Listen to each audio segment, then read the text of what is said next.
আল্লাহ পাক এ জায়গায় আবার ওয়াদা করলেন, দুনিয়ার যত মুমিন বান্দা আছে তারা যদি কখনো বিপদে পড়ে যায় আর আমারে যদি ডাকে, আমি এইরকম করে বিপদ থেকে বাঁচাইয়া দেব। আইয়ুব আলাইহিস সালাম যখন আল্লাহ রাব্বুল আলামিনের কাছে ফরিয়াদ করলেন, আল্লাহ পাক তখন বলছেন, কোরআনে কারীম বলছে, ফাস্তাজাবনা লাহু ফাকাশাফনা মা বিহি মিন দুররিন ওয়া আতাইনাহু আহলাহু ওয়া মিসলাহুম মাআহুম রাহমাতাম মিন ইনদিনা ওয়া যিকরা লিল আবিদিন। আমি আইয়ুবের দোয়া কবুল করে নিলাম, শুধু তার পরিবার বর্গই দিলাম না, বরং আরো কিছু নিয়ামত আমি তাকে দান করে দিলাম। এবং তাই জন্য যেহেতু তারা ছিল আমার অনুগত বান্দা, আমার বাধ্যগত, আমি এই জন্য রহম করেছি, সমস্ত রোগ শোক আমি মাফ করে দিয়েছি। আমাদের সামান্য একটু জ্বর হয়, যদি 2-3 দিন জ্বর হয়েছে, জ্বর ছাড়ে না, বলে যে এত ভালো ভালো কাজ করি তারপর আমার এত জ্বর হওয়া লাগে, অমুকরা এত পাপ করে, তা তো কিছুই হয়নি। খালি আল্লাহ আমার চোখে দেখলো, আমার বউর অসুখ, আমার অজুমুড়ি সারি না। ভাইরা, আপনি ঠিক পান না যে কি গুনাহ আপনি করেন। কোরআনে কারীম বলছি, ওয়ামা আসাবাকুম মিন মুসিবাতিন ফাবিমা কাসাবাত আইদিকুম ওয়া ইয়াফু আন কাসীর। যত বিপদ তোমাদের উপর আছে সব 2 হাতের কামাই করা, আর আমি তো অনেকগুলো ক্ষমা করে দেই। তোমরা যত পাপ করো, আকাম করো, সবগুলির শাস্তি যদি দুনিয়ায় দিতাম, শ্বাস করার সময় পেতে না। অসুখ হলেই অধৈর্য হয়ে যেও না, ধৈর্য ধরো। আল্লাহ পাক বলেন, শুধু আইয়ুব নয়, ওয়া ইসমাঈল ওয়া ইদরিস ওয়া যাল কিফলি কুল্লুম মিনাস সাবিরিন। এইভাবে করে ইসমাঈল, ইদ্রিস, জুলকিফল সবাই ছিল ধৈর্যশীল। জোরে বলেন সুবহানাল্লাহ। আল্লাহ পাক বলেন, বান্দা যখন আমাকে ডাকে, আমি বান্দার একদম নিকটে, তার ঘাড়ের চাইতেও নিকটে। ওয়া নাহানু আকরাবু ইলাইহি মিন হাবলিল ওয়ারিদ। আমি আমার বান্দার সারা যে রগের উপরে তার মাথা, এর থেকেও আমি আমার বান্দার বেশি নিকটে। সুবহানাল্লাহ পড়েন। আমি তোমার কাছে, আমার কাছে মাপ চাও, যত বড় গুনাহ হোক। ওয়া ক্বালা রাব্বুকুম উদউনি আস্তাজিব লাকুম। তোমার প্রভু তোমাকে ডেকে বলেছে, আমাকে ডাকো, আমি মাফ করে দেবো। সুবহানাল্লাহ। কত বড় কথা, আমাকে ডাকো, নিরাশ হয়েও না, হতাশ হয়েও না। আল্লাহর গজব বেশি না রহমত বেশি? আল্লাহর রহমত বেশি। হাদিসে কুদসির ভিতরে এসেছে, আল্লাহ পাক বলেছেন, কোন বান্দা যদি আমার দিকে 1 বিঘত অগ্রসর হয়, আমার রহমত তার দিকে 1 হাত এগিয়ে যায়। কোন বান্দা যদি আমার দিকে হেঁটে আসে, আমার রহমত তার দিকে দৌড়ে যায়। বান্দা যখন আল্লাহর দরবারে 2 হাত উঁচু করে চোখের পানি ফেলে দেয়, মুসলিম শরীফের হাদিসের ভিতরে এসেছে, গভীর রাত্রে, রাতের 3য় অংশে আল্লাহ রাব্বুল আলামিন প্রথম আকাশে আসেন আর ডেকে বলেন, পৃথিবীতে আছো নাকি কেউ গুনাহ করে জীবন বরবাদ করে দিয়েছো, আমার কাছে মাপ চাও। ঋণগ্রস্ত আছো, অসুস্থ আছো, অপমানিত আছো, কে আছো মাজলুম, আমাকে ডাকো, আমার কাছে বলো, আমি ডাকের সাড়া দেব, জীবনের আশা পূরণ করে দেব। ওই সময় যেই সমস্ত লোকেরা কাঁদে তাহাজ্জুদের নামাজ পড়ে, আল্লাহ জিজ্ঞেস করেন ফেরেশতারা, অমুক অমুক দেশ অমুক অমুক বান্দারা কাঁদে কেন? ফেরেশতারা বলে, রব্বুল আলামিন তুমি তো ভালো করে জানো। আল্লাহ বলেন, জানি, তবুও তোমাদের মুখে শুনতে চাই। তারা বলে, রব্বুল আলামিন তোমার এই বান্দা গুনাহ করেছি, গুনার জন্য মাফ চায়, জাহান্নাম থেকে বাঁচতে চায়।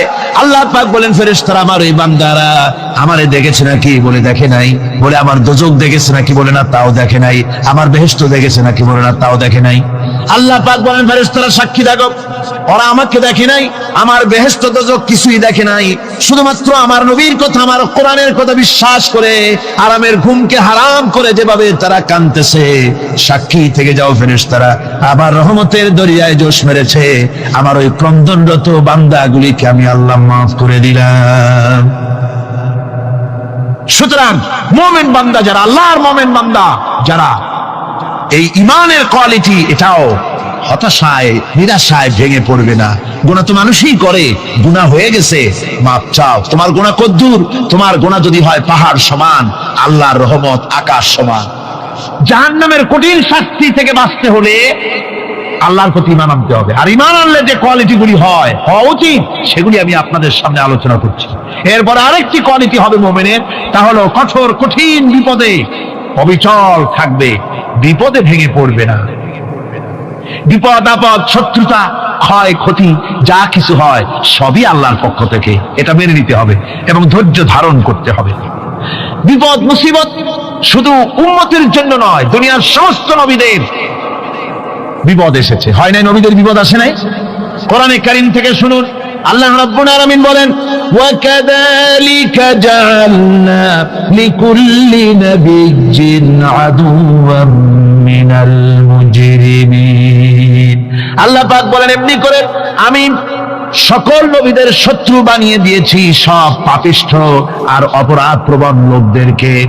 প্রত্যেক যুগে নবীদের শত্রু ছিল, প্রত্যেক যুগে নবীদের কি ছিল? শত্রু ছিল। সে শত্রু কারা ছিল?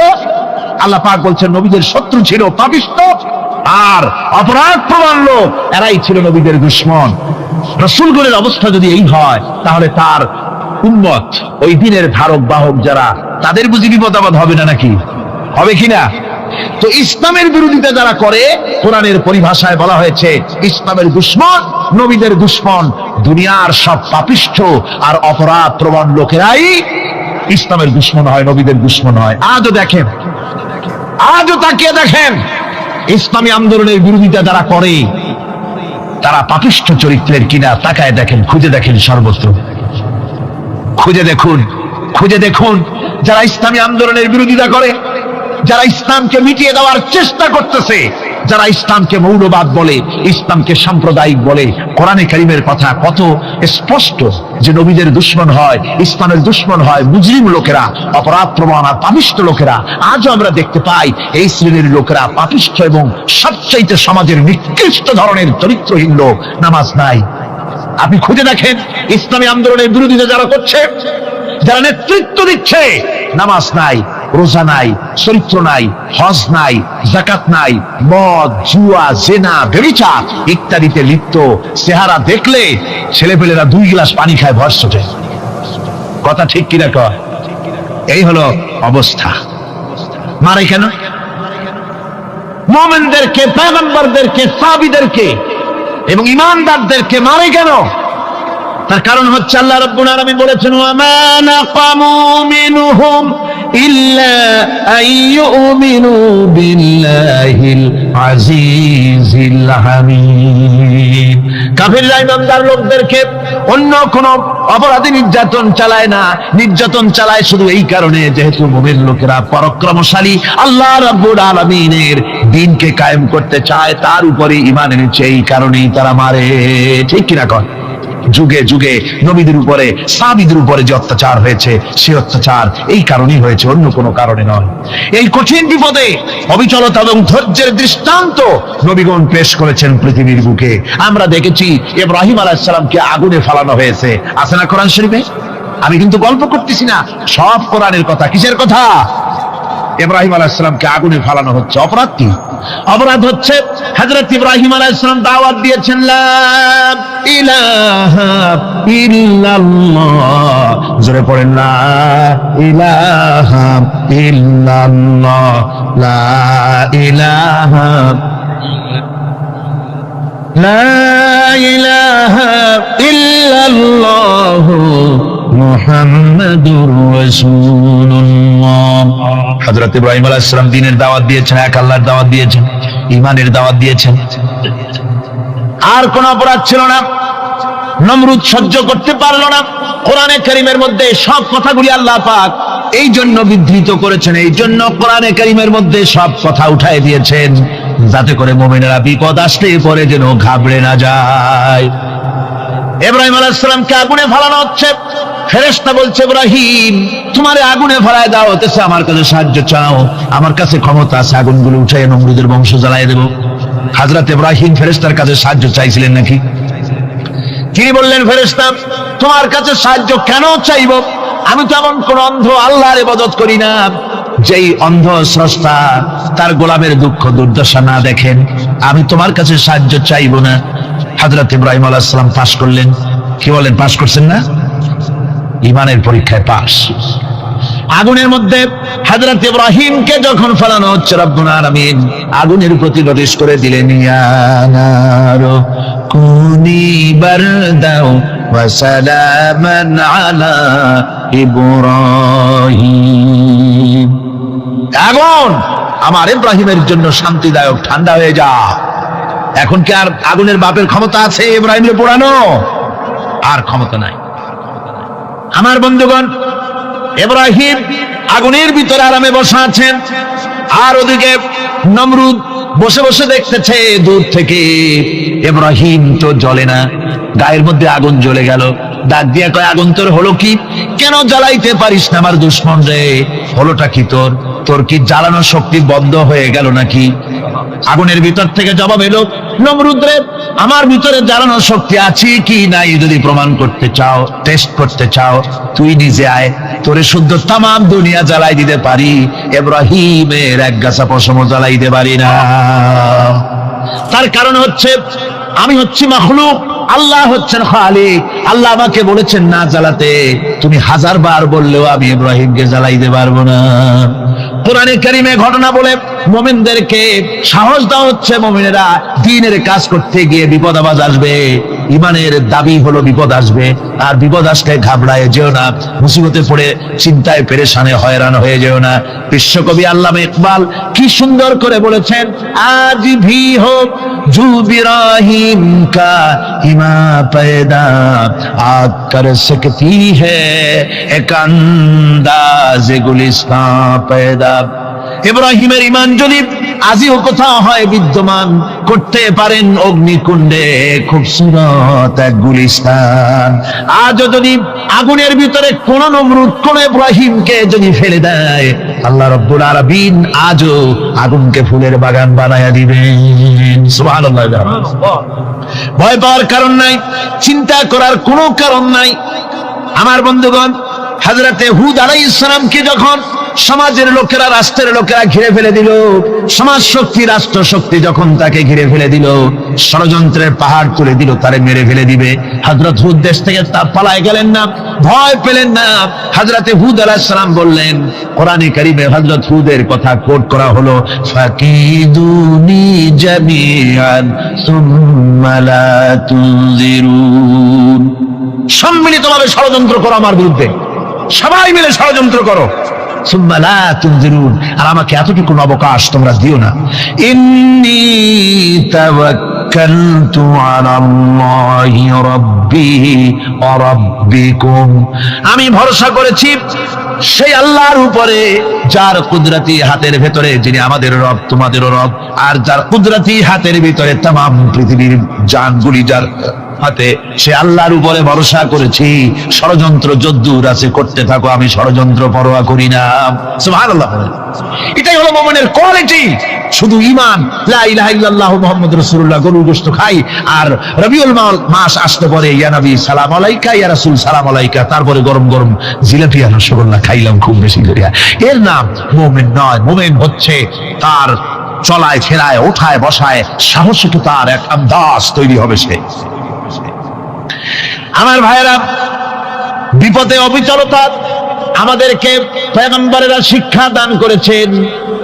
আমরা দেখতে পেয়েছি বিশ্বনবী জনাবে মুহাম্মদুর রাসূলুল্লাহ সাল্লাল্লাহু আলাইহি ওয়াসাল্লাম হিজরতের রাত, কাফেররা চতুর্দিকে দাঁড়ানো, হযরত জিবরাইল এসে বলেন, ইয়া রাসূলুল্লাহ, হে কাফেররা চতুর্দিকে ঘিরে দাঁড়িয়েছে, গভীর রাত, এখন হাতে তাদের তরবারি, সকাল হলে পরেই তারা আপনাকে মেরে ফেলে দিবে, তাড়াতাড়ি ওঠেন, মদিনার দিকে চলে যান। আল্লাহ নবী ঘুমের থেকে জেগে হযরত আলীকে ডেকে বলেন, আলী, আল্লাহ অর্ডার করেছেন আমি মদিনায় চললাম, আমার বিছানার পরে আমার চাদর গায়ে দিয়ে শুয়ে থাকো। হযরত আলী বলেন, আল্লাহর হাবিব, আপনার চাদর গায়ে দিয়ে ঘুমিয়ে থাকবো, সকালবেলায় কাফির বেঈমানেরা আপনার বিছানার পরে আপনার চাদর গায়ে দেওয়া অবস্থায় আমি আলীকে তারা মুহাম্মদ মনে করবে, আর আমি আলীকে নবী মনে করে তারা তাদের তরবারি দিয়া কেটে কেটে টুকরা টুকরা করে আমারে বিদায় করে দেবে দুনিয়া থেকে। এতটুকু পরোয়া করি না, বরং আমার দিলের মধ্যে এটাই তৃপ্তি থাকবে যে আমি আলীর জীবনের বিনিময় আল্লাহর হাবিব দুনিয়ায় বেঁচে আছেন। যে ব্যক্তি বিদ্রোহ করেছে এবং দুনিয়ার জীবনকে অগ্রাধিকার দিয়েছে, তার জায়গা হচ্ছে জাহান্নাম। জোরে বলেন নাউজুবিল্লাহ। যে ব্যক্তি আল্লাহর সঙ্গে বিদ্রোহ করেছে আর পরকালের জন্য পাথর জোগাড় করে নাই, দুনিয়াকে অগ্রাধিকার দিল, পরকালকে ভুলে গেল, তার জায়গা হলো জাহান্নাম। وَأَمَّا مَنْ خَافَ مَقَامَ رَبِّهِ وَنَهَى النَّفْسَ عَنِ الْهَوَى فَإِنَّ الْجَنَّةَ هِيَ الْمَأْوَى। আর যে ব্যক্তি আপন প্রভুর সামনে উপস্থিত হকে ভয় করেছে এবং আপন প্রবৃত্তিকে লালসা মুক্ত করেছে, লালসার হাত থেকে রক্ষা করেছে, আল্লাহ রাব্বুল আলামিন কিয়ামতের দিন তার জন্য রেখে দিয়েছেন জান্নাত। তার জন্য কোন জায়গা? জান্নাত। আমাদেরকে পরকাল ভিত্তিক জীবন যাপন যদি করি তাহলে কবরের জবাবগুলি খুব আসান হবে। আর যদি পরকাল ভিত্তিক জীবন যাপন না হয়, কবরটা মুসিবত হয়ে যাবে। হযরত ওসমান রাদিয়াল্লাহু তাআলা আনহু কবরের কাছে গিয়ে খুব কাঁদতেন। সাহাবায়ে কেরাম প্রশ্ন করেছেন, হুজুর, রাসূল করিম সাল্লাল্লাহু আলাইহি ওয়াসাল্লাম যখন জান্নাত ও জাহান্নামের ওয়াজ করেন কখনো তো এত বেশি আপনি কাঁদেন না, যত বেশি কাঁদেন কবরের কাছে এসে, কারণ কি? হযরত ওসমান রাদিয়াল্লাহু তাআলা আনহু বলতেন, আমার সাথীরা, আমি আমার হাবিবের কাছে, আল্লাহ রাব্বুল আলামিনের রাসূলের কাছে আমি শুনেছি এই কবরটাই হলো প্রথম স্টেশন, এই কবরটাই হলো প্রথম ইমিগ্রেশন কাউন্টার। এই জায়গায় যদি কেউ ধরা পড়ে যায়, কারো যদি চার্জশিট হয়ে যায়, সব জায়গায় ধরা পড়ে যাবে, হাসরে মিজানে সিরাতে কোনো জায়গায় নাজাত পাবে না। আর এই কবরটা যদি কেউ মুক্তি পেয়ে যায়, মিজান সিরাত হাসর সব জায়গা থেকে আল্লাহ তাআলা ভালোভাবে পার করে দিবেন। এটা হলো আসল জায়গা, মারাত্মক জায়গা, খুব মারাত্মক জায়গা। আমি এটাকে ইমিগ্রেশন কাউন্টার বলেছি আমার ভাষা। ইমিগ্রেশন কাউন্টার যারা বিদেশ ভ্রমণ করেছেন তারা জানেন। লন্ডন যাবেন, আমেরিকা যাবেন, সৌদি আরব যাবেন, যে কোনো বিদেশে যাবেন, গেলেই পাসপোর্ট তারা দেখবে। পাসপোর্টে আপনার ন্যাশনালিটি কোনটা সেটাই তারা জানতে চাইবে। আপনি কোন দল করেন এটা তারা জানতে চাইবে না। আপনি কোন ভাষায় কথা বলেন তাও তাদের জানার দরকার নাই। প্রথমেই তারা আপনার ন্যাশনালিটি দেখবে, আপনার আইডেন্টিটি কি তারা জানতে চাইবে। তারপরে যদি স্যাটিসফ্যাক্টরি হয় আপনাকে ভিসা দিয়ে ভেতরে ঢুকবার ব্যবস্থা করে দেবে। আর যদি তারা স্যাটিসফাইড না হয় তাহলে আপনাকে মেহমানখানায় ঢুকানো হবে গ্রেফতার করে। কবর হচ্ছে এ ধরনের একটি ইমিগ্রেশন কাউন্টার। কবরের ভিতরে মানুষ যখনই রাখা হবে সঙ্গে সঙ্গে দুজন ফেরেশতা আসবে। কবরের কাছে যারা এসেছিল দাফন হয়ে যাওয়ার পর এই লোকগুলি 40 কদম যেতে যতক্ষণ লাগে এর মধ্যেই দুজন ফেরেশতা এসে যাবে, এসে জিজ্ঞেস করবে, মান রব্বুকা, তুমি কোন দল করতে? ওটা তাদের জানার দরকার নেই। চাকরি কিসে করতেন ওটা জানার দরকার নেই। ব্যবসা করতেন না চাকরি করতেন প্রয়োজন নেই। প্রথমেই জিজ্ঞাসা করা হবে ন্যাশনালিটি, প্রথমেই জিজ্ঞাসা করা হবে তার ন্যাশনালিটি সম্পর্কে, তার আইডেন্টিটিটা কি, এবং সেটাকে সত্যায়িত করার জন্য, বোঝার জন্য 3টি প্রশ্ন। প্রথম প্রশ্ন, মান রব্বুকা ওয়া মা দীনুকা ওয়া মান নাবিয়্যুকা, তোমার রব কে, তোমার দ্বীন কি, তোমার নবী কে। যদি এই ব্যক্তি বেঈমান হয়, মুনাফিক হয়, সে বলবে হায় হাতা লা আদরি, হায় হাতা লা আদরি, জানি না আমার রবকে, আমি জানি না। তোমার দিন কি, দিন কারে কয় বুঝি না। এরপরে আল্লাহর নবী জনাবে মুহাম্মদ রাসূলুল্লাহ সাল্লাল্লাহু আলাইহি ওয়াসাল্লামকে দেখানো হবে, বলা হবে মা কুনতা তাকুলু ফি হাদার রাজুল, এই ব্যক্তি সম্পর্কে তোমার ধারণা কি নিকে? বলবে আমি চিনি না। নাউজুবিল্লাহ। বাস, এরপরে তার যা হবার তাই শুরু হয়ে যাবে। আর যদি বান্দাটা মুমিন হয়, প্রশ্ন করা হবে মান রব্বুকা, জবাব দেবে রব্বি আল্লাহ, আমার রব আল্লাহ রাব্বুল আলামিন। ওয়া মা দীনুকা, দীনুনা ইসলাম, আমার দিন হচ্ছে ইসলাম। এরপরে আল্লাহর নবীকে দেখানো হবে। কয়েক রকমের বর্ণনা আছে, কোন বর্ণনায় আছে হুজুরের আকারে দেখানো হবে, অথবা রাসূলকে সরাসরি দেখানো হবে। বলা হবে মা কুনতা তাকুলু ফি হাদার রাজুল, এই লোকটি সম্পর্কে ধারণা কি? মুমিন ব্যক্তি বলবে হাদা নবিয়ুনা মুহাম্মাদুর রাসূলুল্লাহ সাল্লাল্লাহু আলাইহি ওয়াসাল্লাম, ইনি আমার তো সেই নবী মুহাম্মাদুর রাসূলুল্লাহ সাল্লাল্লাহু আলাইহি ওয়াসাল্লাম। আমরা যেন এই রকমের জবাব দিতে পারি, আল্লাহ কবুল করো। সকলে জোরে কোন আমিন। জবাব হয়ে যাওয়ার পর গায়ব থেকে আওয়াজ আসবে, ফাফরিশু বিল জান্নাতি ওয়ালবিসু বিল জান্নাহ। ও আমার ফেরেশতারা, আমার এই বান্দাকে জান্নাতের পোশাক পরায়া দাও আর কবরটাকে জান্নাতের বিছানা বিছায়া দাও। জান্নাতের পোশাক পরায়া দাও, জান্নাতের বিছানা বিছায়া দাও। ইলা মাদ্দা বাসারিহি, তার চোখের দৃষ্টি যত দূর যায় কবরটা ততটা প্রশস্ত করে দাও। এরপর বেহেশতের পোশাক পরাইয়া, বেহেশতের বিছানা বিছায়া ফেরেশতা বলবে নম কানাউমুল উরুস, ঘুমিয়ে যাও। দুলামিয়া যেমন বাসর সজ্জায় নতুন বউ নিয়ে আরামে ঘুমায়, এরকম আরামে ঘুমায় যাও। ইলা ইয়াউমিল কিয়ামা, কিয়ামত পর্যন্ত ঘুমায় থাকবে, আরামে ঘুমিয়ে থাকবে। এরপরে সিংহায় ফুৎকার হবে, সিংহার ফুৎকারের আওয়াজে তার ঘুম ভেঙে যাবে। বলবে ইয়া ওয়াইলানা মান বা'থানা মিন মারকাদিনা, হায় আফসোস, আমার এত আরামের ঘুম থেকে কে আমাকে জাগ্রত করলো, আমার ঘুমটারে নষ্ট করলো কে? আওয়াজ আসবে হাযা মা ওয়াদার রহমান ওয়া সাদাকাল মুরসালুন, এটা হচ্ছে রহমানের সেই ওয়াদা, আর মুরসালিনরা নবীরা সত্য কথাই বলেছিলেন, সেই কিয়ামত অনুষ্ঠিত হচ্ছে।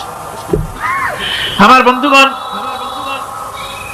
সেজন্য এই দুনিয়ার মোহে পড়ে থাকলে পরে দুনিয়ায় যারা অগ্রাধিকার দিবে দুনিয়াকে পরকালের তুলনায়, জবাব দিতে পারবে না কবরের ভিতরে গিয়া। আর যারা পরকালকে অগ্রাধিকার দিবে, দুনিয়ার চাইতে পরকালকে বেশি অগ্রাধিকার দেবে, আর আল্লাহর ভয় কলিজার ভিতরে রাখবে, কবরের জবাব সঠিকভাবে দিতে পারবে, কিয়ামতের দিন আল্লাহ রাব্বুল আলামিন তাদের জন্য জান্নাত দান করবেন। জোরে বলেন আমিন। দুনিয়াটা হচ্ছে দুনিয়া যেখানে আমরা আছি। আমি আগেই বলেছি দুনিয়া হচ্ছে আদনা শব্দ থেকে এর উৎপত্তি হয়েছে, তুচ্ছ নিকৃষ্ট, এটার দাম নাই, এটার মূল্য নাই। হযরত ইবনে কাইয়িম রাহিমাহুল্লাহ নওয়ারাল্লাহু মারকাদাহু ওয়া জাআলাল জান্নাতা মাথওয়াহু, হযরত ইবনে কাইয়িম তিনি বলছেন, সুন্দর করে বলছেন দুনিয়া সম্পর্কে, মা মাদা ফিদ দুনিয়া আহলামুন ওয়া মা বাকিয়া মিনহা আমানি ওয়াল ওয়াক্তু বাইনাহুমা দাইউন। মা মাদা ফিদ দুনিয়া আহলামুন, জীবনের যে অংশ ফেলে এসেছি সেটা আজ একটা স্বপ্ন। ওয়া মা বাকিয়া মিনহা আমানি, আর জীবনের যে অংশ সামনে বাকি আছে সেটা এখন একটা আকাঙ্ক্ষা। ওয়াল ওয়াক্তু বাইনাহুমা দাইউন, আর এর মাঝখান থেকে সময় সব চলে যাচ্ছে। কত বড় কথা চিন্তা করেছেন? জীবনের যে অংশ ফেলে এসেছি তা আজকে স্বপ্ন, তা কি বলেন? স্বপ্ন। আর সামনে যা আছে সেটা আকাঙ্ক্ষা, আর মাঝখান থেকে সময় সব চলে যাচ্ছে। এরপরে তিনি বলছেন ওয়ামান ইয়াসহাবিদ দুনিয়া ইয়াকুন মিসলা কাবিদিন আলাল মাই খালাতুহু ফুরুজুল আসাবিঈ। দুনিয়াদারের অবস্থা হচ্ছে এই, কেউ যদি দুই হাতে পানি খামসায় ধরে, দুই হাতে কি ধরছে বলেন? দুই হাতে পানি খামসায় ধরেছে, খুব মজবুত করে ধরেছে, 2 মুঠ পানি, বলেন থাকবে কতটুকু? কতটুকু থাকবে? এক ফোঁটাও থাকবে না, কারণ তার আঙ্গুলের ফাঁক তার সাথে খেয়ানত করবে, আঙ্গুলের ফাঁক দিয়া পানিগুলি সব বেরিয়ে চলে যাবে। সুতরাং দুনিয়া যারা চায় তারা ঠিক পানি খামসায় ধরলে পানি যেমন হাতের ভেতর থেকে খেয়ানত করে চলে যায়, যারা দুনিয়া চায় দুনিয়াও তাদেরকে এভাবে ফাঁকি দিয়ে চলে যায়। তবুও দুনিয়ার মায়া মানুষের এত বেশি। আল্লাহর নবী বলেন লাউ কানা লি ইবনি আদামা ওয়াদিন মিন যাহাবিন লাহাব্বা ইয়াকুনা লাহু সানিন, এই পৃথিবীতে যদি কাউকে একটা মাঠ ভরে যদি সোনা দেওয়া যায়, লোকটা বলবে রব্বুল আলামিন, আমি যদি আরেকটা মাঠ এরকম সোনা ভরা পেতাম। দ্বিতীয় আরেকটা মাঠ দেওয়া হলে আবার বলবে যদি তৃতীয় আরেকটা মাঠ সোনা ভরে যদি পেতাম। নবীজি বলেন ওয়ালা ইয়ামলাউ জাওফু ইবনু আদামা ইল্লা তুরাব, মানুষের পেট 3.5 হাত মাটি ছাড়া, কবরের মাটি ছাড়া মানুষের পেট ভরবে না। আরো চাই, আরো চাই, চাওয়ার কোনো শেষ নাই। মানুষ এভাবে করে দুনিয়ার মহব্বতে এমনি পাগল হয়ে যায়, শুধু দুনিয়ার মহব্বত, পরকালকে বেমালুম ভুলে যায়। আমি কিন্তু এই কথা বুঝাতে চাই নাই যে পরকালের মহব্বতে, পরকালের ভয়তে বা পরকালের জন্য দুনিয়া আপনি বাজার ঘাট, বেচা কিনা, ব্যবসা বাণিজ্য সবকিছু ভুলে যান, না তা নয়। ভুল বোঝার কোনো কারণ নাই। পরকালকে অগ্রাধিকার দিতে হবে, মানে দুনিয়াটা চিরস্থায়ী জায়গা নয়। চিরস্থায়ী হচ্ছে কোনটা? আখিরাত। চিল্লা এখন কোনটা? সুতরাং এখানে যা করতে হবে, আখিরাতে জবাবদিহিমূলক জীবন যাপন করতে হবে। আপনি ব্যবসা করবেন, ওজনে কম দিতে পারবেন না। আপনি খাদ্যে ভেজাল দিতে পারবেন না, চুরি করতে পারবেন না, ডাকাতি করতে পারবেন না, জেনা করতে পারবেন না, বদমাশি করতে পারবেন না, মদ খেতে পারবেন না, সন্ত্রাসী হতে পারবেন না, হাইজাকার হতে পারবেন না, চাঁদাবাজ হতে পারবেন না, মুনাফাখোর হতে পারবেন না, আপনি চোরা কারবারি হতে পারবেন না, ঘুষখোর হতে পারবেন না, সুদখোর হতে পারবেন না। এই সব কাজ পরকালকে বিশ্বাস করলেই এ সমস্ত কাজ থেকে মানুষ বিরত থাকতে পারে। কথা ঠিক কিনা? এটাই হচ্ছে। সুতরাং এই পৃথিবী থাকবে না, এটা কি চিরকাল থাকবে? না, এর একটা পরিসমাপ্তি ঘটবে। যেমন করে সারা বছর লেখাপড়া করার পর কলেজে, বিশ্ববিদ্যালয়, মাদ্রাসায়, হাই স্কুলে, সব জায়গায় সারা বছর লেখাপড়া করার পর যেমন পরীক্ষা দেওয়ার একটা দিন আসে, সারা বছর ব্যবসা করার পর হিসাব নিকাশ করার যেমন একটা সময় আসে, সারা মাস চাকরি করার পর বেতন পাওয়ার যেমন একটা দিন আসে, সারা জীবন চাকরি করার পর পেনশন পাওয়ার যেমন একটা সময় আসে, অনুরূপ ভাবে এই দুনিয়া যেদিন শেষ হয়ে যাবে, আল্লাহ নির্ধারিত সময় শেষ হয়ে যাওয়ার পর একটা সময় আসবে যখন আল্লাহ রব্বুল আলামিন সব শেষ করে দিবেন, লন্ডভন্ড হয়ে যাবে, কিছু থাকবে না। কোরআনে কারীমে আল্লাহ সব বলেছেন, কোরআনে সব আল্লাহ বলে দিয়েছেন।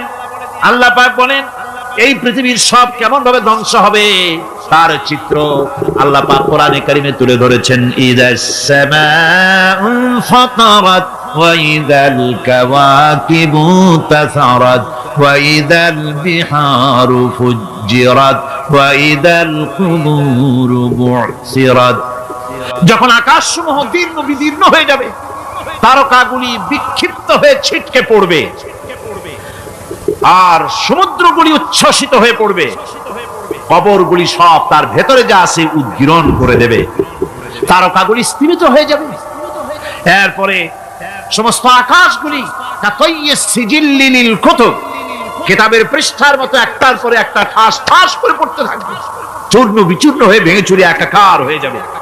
পাহাড়গুলিকে উড়িয়ে দেওয়া হবে, চন্দ্র এবং সূর্য একাকার হয়ে যাবে। আল্লাহ রাব্বুল আলামিন বলেন ফাইদা বারিকাল বাসার ওয়া খাসাফাল কমার ওয়া জুমিআশ শামসু ওয়াল কমার। চক্ষু যখন বিস্ফারিত হয়ে যাবে, চাঁদ যখন তার আলো হারিয়ে ফেলবে, সূর্য যখন তার আলো হারিয়ে ফেলবে, চাঁদ আর সূর্য সব একাকার হয়ে যাবে, সেই সময়ের অবস্থাটা কি চিন্তা করো। মানুষ হয়রান হয়ে দৌড়াদৌড়ি করবে। ওয়াহুমিলাতিল আরদু ওয়াল জিবালু ফাদুক্কাতা দাক্কাতান ওয়াহিদা। জমিন এবং পাহাড়গুলির মধ্যে আল্লাহ রাব্বুল আলামিন সংঘর্ষ বাঁধিয়ে দিবেন, পাহাড়গুলি ভেঙে চুরে টুকরা টুকরা হয়ে যাবে, পাহাড়গুলি উঁচু করে জমিনের উপরে আছাড় মেরে আল্লাহ রাব্বুল আলামিন ভেঙে চুরে চুরমার করে দিবেন। সুবহানাল্লাহ। আমার ভাষায় বলি, আমি আমার ভাষায় কথাটা এভাবে বলি, এই জমিনটা যদি কাগজ হয় আর আমার নাকটার কপালটা যদি কলম হয়, তাহলে আমি যে গোলাম দৈনিক 5 বার আমার নাক আর কপাল দিয়া জমিন নামক কাগজের উপরে, দাস খতের উপরে দৈনিক 5 বার নাক আর কপাল দিয়া সই করে দেই, আল্লাহ আমি তোমার গোলাম আর কারো গোলাম নই, আমি একমাত্র তোমার গোলাম। ঘুমের থেকে উঠে সেজদা দিয়ে বলি, দুপুরের সময় কাজ ফলাইয়া আরেকবার বলি, বিকেল আসার আগেই আসরে আরেকবার বলি, দিন যখন শেষ হয় আরেকবার বলি, রাতে যখন শুতে যাই আরেকবার সেজদা দিয়া ঘোষণা করি, মাবুদ আমি তোমার গোলাম। সুবহানাল্লাহ। নামাজ হচ্ছে ইসলামের গণ্ডির মধ্যে প্রবেশের প্রমাণ। কোরআনে কারীম বলছে ফাইন তাবু ওয়া আকামুস সালাতা ওয়া আতাউজ যাকাতা ফাইখওয়ানুকুম ফিদ্দীন। সূরা তাওবা এসেছে, তারা যদি তওবা করে আর নামাজ কায়েম করে, যাকাত যদি আদায় করে, তাহলে এখন তোমাদের সে দ্বীনি ভাই, এখন ভাই হয়ে গেল। একটু আগে ছিল কাফের মুশরিক, এখন তোমার দ্বীনি ভাই। দ্বীনের গণ্ডির মধ্যে প্রবেশ করা কলেমা পড়ার সাথে সাথেই নামাজ। নামাজ হচ্ছে দ্বীনের প্রধান গেট, দ্বীনের প্রধান তোরণ। দ্বীনের মধ্যে প্রবেশ করার জন্য এই গেট দিয়ে প্রবেশ করতে হবে। সুতরাং এই নামাজের এতই গুরুত্ব দেওয়া হয়েছে। ইসলাম যদি ক্ষমতায় আসে, আল্লাহ যেন এনে দেন, জোরে কোন আমিন। ইসলাম যদি ক্ষমতায় এসে যায়, রব্বুল আলামিন তাফসীরে মাহফিল কোরআন সামনে নিয়ে আশা করে তোমার দরবারে দোয়া করি, এই বিশাল জনসমুদ্রের দোয়া কবুল করো মাবুদ গো, এই বাংলাদেশকে ইসলামের দেশ বানাইয়া দাও। দেশটা যদি ইসলামের হয়ে যায়, আইন যদি আল্লাহর হয়, শাসন যদি সৎ লোকেরা করে, রব্বুল আলামিন কোরআন শরীফে বলেন, তাহলে তারা 4টা কাজ করবে। আল্লাযীনা মাক্কান্নাহুম ফিল আরদ আকামুস সালাতা ওয়া আতাউজ যাকাত ওয়া আমারু বিল মারুফি ওয়া নাহাউ আনিল মুনকার। মুমিনরা ক্ষমতায় এসে প্রথম যে কাজটা করবে, প্রথমে ক্ষমতায় এসেই নামাজ বাধ্যতামূলক করবে। প্রথম কি?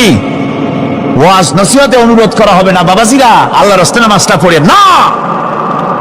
রেডিও এবং টেলিভিশনের মাধ্যমে রাষ্ট্রপ্রধান অর্ডার করে দিবেন, আজ থেকে বাংলাদেশের 12 কোটি তাওহীদি জনতা, নারী পুরুষ যারা আকেল বালিগ, সকলের জন্য নামাজ বাধ্যতামূলক, নামাজ পড়তেই হবে।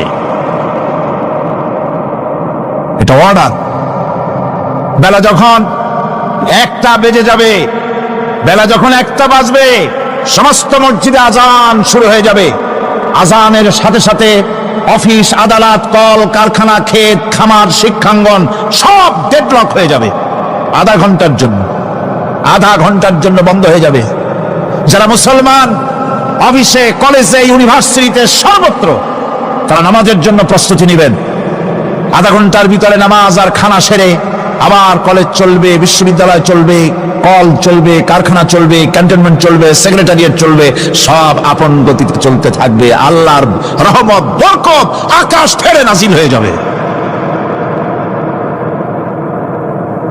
আর এই অর্ডার যে দেওয়া হবে, নামাজ পড়বেন, সেখানে থানায় যখন আজান হবে, থানায় আজান হয়ে গেছে, থানার স্টাফ, পুলিশ যারা আছে জামাতে খাড়া হয়ে যাবে, ইমামতি করবেন ওসি সাহেব। এসপির অফিসে এসপি সাহেব ইমামতি করবেন, ডিসি সাহেব তার অফিসে ইমামতি করবেন, মন্ত্রী সেক্রেটারিয়েট ইমামতি করবেন, প্রেসিডেন্ট বঙ্গভবন ইমামতি করবেন, বিশ্ববিদ্যালয়ের ভাইস চ্যান্সেলরের ইমামতিতে সে জায়গার মুসলমান ছাত্র ছাত্রী, শিক্ষক শিক্ষয়িত্রী এক জামাতে নামাজ আদায় করবে। এই যদি হয় চিত্র দেশের, অপরাধ থাকবে? থানায় ওসি সাহেব নিজেই যদি জামাতের ইমামতি করেন, এইভাবে নামাজ আদায় করেন পুলিশদের নিয়ে জামাতে, ঘুষ আর খাবে তারা? এসপি সাহেবের অফিসে, ডিসি সাহেবের অফিসে মন্ত্রীরা যদি এভাবে নামাজ কায়েম করে, তাহলে কি অন্যায় অপরাধ কিছু থাকবে সমাজে? থাকবে না। সুতরাং নামাজ বাধ্যতামূলক করে দেওয়া হবে। নামাজ বাধ্যতামূলক, সকলকে নামাজ পড়তে হবে। নামাজ হচ্ছে অপকর্মের প্রতিবন্ধক। নামাজ পড়লে অন্যায় কাজ থেকে বাঁচার পর, অন্যায় থেকে বাঁচাই কিসে? নামাজ। আল্লাহ রাব্বুল আলামিন বলেন, উতলু মা উহিয়া ইলাইকা মিনাল কিতাবি ওয়া আকিমিস সালাম ইন্নাস সালাতা তানহা আনিল ফাহশাই ওয়াল মুনকার। হে নবী, এই কিতাব তেলাওয়াত করো, যা তোমার প্রতি অবতীর্ণ করা হয়েছে, এই কিতাব তেলাওয়াত করো আর নামাজকে প্রতিষ্ঠা করো। নিঃসন্দেহে নামাজ মানুষকে পাপাচার থেকে বাঁচায়া দেয়। অশ্লীলতা, পাপাচার থেকে মানুষকে বাঁচায় কে? জোরে চিল্লায় কোন কে? নামাজ। এই নামাজ মানুষকে অন্যায় কাজ থেকে বাঁচায় দেয়। নামাজ যে মানুষকে অন্যায় কাজ থেকে বাঁচায়, কেমনে বাঁচায়? আমরা যে নামাজ পড়ি এই নামাজে তো আমাদেরকে অন্যায় কাজ থেকে বাঁচাইতে পারে না। নামাজি বহুত মানুষ আছে অন্যায় করে, করে কিনা কন? না করে না? করে। নামাজি অথচ অন্যায় করে, আর আল্লাহ বলছেন নামাজিকে নামাজ তাকে অশ্লীলতা থেকে ফিরায়। তাহলে কথা কারটা ঠিক? আল্লাহটা। জোরে বলেন কারটা ঠিক? অবশ্যই আমার আল্লাহর কথা হক। আমি ভুল করতেছি যেন, আমি যেন কোথাও ভুল করতেছি, সামথিং ইজ রং, কোথাও যেন আমরা ভুল করে বসতেছি, সেই ভুলটা কি আমরা আবিষ্কার করতে চেষ্টা করবো ইনশাআল্লাহ। প্রথম যে কথাটা সেটা হচ্ছে এই যে আমরা যা নামাজে পড়ি আমরা তা বুঝি না। কথা ঠিক কিনা? আমি যদি এখন প্রশ্ন করি সামি আল্লাহু লিমান হামিদা অর্থ কি, কন? ফার্স্ট ডিভিশনে কয়েকটা লেটার নিয়ে ফেল করবেন এরকম লোক আছেন না নাই? সুবহান রাব্বিয়াল আলা অর্থ কি জানি না, সুবহান রাব্বিয়াল আযীমের অর্থ কি জানি না, দোয়ার কুনুত অর্থ কি জানি না, তাশাহুদ অর্থ কি জানি না, সূরা ফাতিহার অর্থ কি জানি না, এমন কি উযুর মধ্যে কয়টা ফরজ তাও অনেকের জানা নাই। কথা কি বেশি বললাম না ঠিক বলছি? একজনে জিজ্ঞেস করলো, মিয়া উযুতে কয় ফরজ? কয় হুজুর কি মনে করেন এটা বুঝি জানি না, এটা তো সাধারণ ব্যাপার, বলেন না কয় ফরজ? কয় উযুতে তো 17 ফরজ। কি কি? কয় হাত ধোয়া, পাও ধোয়া, মুখ ধোয়া, নাক ধোয়া, চোখ ধোয়া, জিহ্বা ধোয়া, মাথা ধোয়া। বলতে বলতে গুণে দেখা গেল প্রায় 19টার মতো বলছে। বলা হলো, মিয়া বললেন আপনি উযুতে ফরজ 17টা, কইলেন আপনি 19টা। কয় হুজুর জানি আরো, বলি না আপনাদের ভয়তে। উযু জানে না, নামাজ জানে না, তাকে এই নামাজ কেমনে ফিরাবে অন্যায় কাজ থেকে? কথা বুঝতে পেরেছেন? নামাজে আল্লাহু আকবার বললাম, এরপরে সানা পড়লাম, তারপরে সূরা ফাতিহা পড়লাম। সূরা ফাতিহার ভেতরে যে সমস্ত কথাগুলি বললাম সেই কথাগুলি বুঝি না, কি বলেছি তাও জানি না। এরপরে সুবহান রাব্বিয়াল আলা বলেছি, সুবহান রাব্বিয়াল আযীম বলেছি, সামি আল্লাহু লিমান হামিদা বলেছি, অর্থ কি জানি না। আল্লাহ তা শুনতে পান, যে ব্যক্তি আল্লাহর প্রশংসা করেন তিনি তা শুনতে পান। নামাজের মধ্যে আইডিয়া দেওয়া হচ্ছে তুমি যে আল্লাহর জন্য নামাজ পড়তেছো, প্রশংসা করতেছো, এটা এমন নয় যে আল্লাহ পাক দেখছেন না বা শুনতেছেন না। তুমি যা বলতেছো, প্রশংসা করতেছো, আল্লাহ পাক তা শুনতে পাচ্ছেন। সামি আল্লাহু লিমান হামিদা, সুবহান রাব্বিয়াল আলা। আমি মহান সর্বশ্রেষ্ঠ আল্লাহ রাব্বুল আলামিনের পবিত্রতা ঘোষণা করছি, আমি তার প্রশংসা করছি। সূরা ফাতিহার কি আমরা বলি আপনারা ব্যাখ্যা দেখে বুঝে নিন, সেগুলি আমি এখানে বলে বাকি কথা সব শেষ করতে পারবো না। নামাজে কি পড়েন সেটা যদি জানতেন অবশ্যই আল্লাহ রাব্বুল আলামিনের কথা কার্যকরী হয়ে যেত। ইন্নাস সালাতা তানহা আনিল ফাহশাই ওয়াল মুনকার। নামাজ মানুষকে পাপের কাজ, অশ্লীলতা থেকে ফিরাতে পারে। আল্লাহ ইন্না বসাইছেন, নিশ্চয়ই, বেশক, অবশ্যই নামাজ পাপ থেকে ফিরাবে। কিন্তু কেমনে ফিরাবে নামাজ তো বুঝি না, নামাজ তো বুঝি না। খালি সেজদা দেয় জনমের মতো, আর সেজদা কি? নামাজে যদি দেখে ইমাম দেরি করতেছে, আত্তাহিয়াত পড়তে দেরি হয়ে যাচ্ছে, পিছন থেকে সিগন্যাল মারে, ঠিক কিনা? বেয়াদব, বেয়াদব। তোমার নামাজ, তোমার আত্তাহিয়াত আগে শেষ হয়েছে, তাতে কি হয়েছে? চুপ করে বসে থাকো। ইমামকে কাশি দিয়া সতর্ক করার অধিকার তোমার নাই। যদি ইমামকে সতর্ক করার জন্য কাশি দিয়ে থাকো, তোমার নামাজ ফাসেদ হয়ে যাবে। এটা ফাজলামি করার জায়গা না, এটা নামাজ। এর নাম কি? ধীরে সুস্থে নামাজ পড়তে হবে। অনেকে মসজিদটারে মনে করে জেলখানা, ঢুকতে যত দেরি, বেরোতে পারলে যেন বাসে যান ছটফট করে। সিনেমার মধ্যে গিয়ে ঘন্টার পর ঘন্টা বসে থাকে, খারাপ লাগে না? মসজিদে কেরাত যদি একটু লম্বা পড়ে, পিছনে বসে খালি কি যে করে, মনে মনে বলতে থাকে যে ইমাম এমন কাঁচা ছাড়া ছাড়ি না। আর গান যখন শোনে, শুনতেই থাকে, কত মজা, ঘুম আসে না। নাউযুবিল্লাহ। সুতরাং নামাজে কি পড়েন সেটা আপনাকে বুঝতে হবে।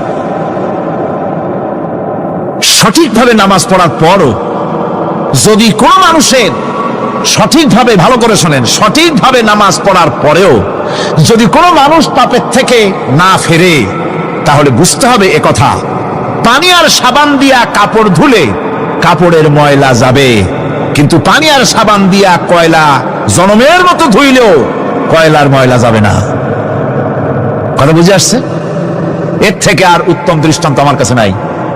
নামাজ পড়ার পরেও যদি চরিত্র ভালো না হয়, বুঝতে হবে নামাজ হচ্ছে না, কাঙ্ক্ষিত মানের নামাজ আদায় হচ্ছে না। আল্লাহর নবী বলেছেন, যার নামাজ পাপ কাজ হতে ফিরাতে পারলো না, তার নামাজ নামাজি নয়। আবার শুনুন, রাসূল বলছেন, যার নামাজ তাকে পাপের কাজ থেকে ফিরাতে পারলো না, তার নামাজ নামাজ নয়। ওটি নামাজ হয় নাই, যার জন্য তার পাপ থেকে তারে ফিরাইতে পারছে না। আর কিয়ামতের দিন বেনামাজিরা সবচাইতে বেশি অপমানিত হবে। সবচাইতে বেশি অপমানিত হবে কারা? বেনামাজিরা। কিভাবে?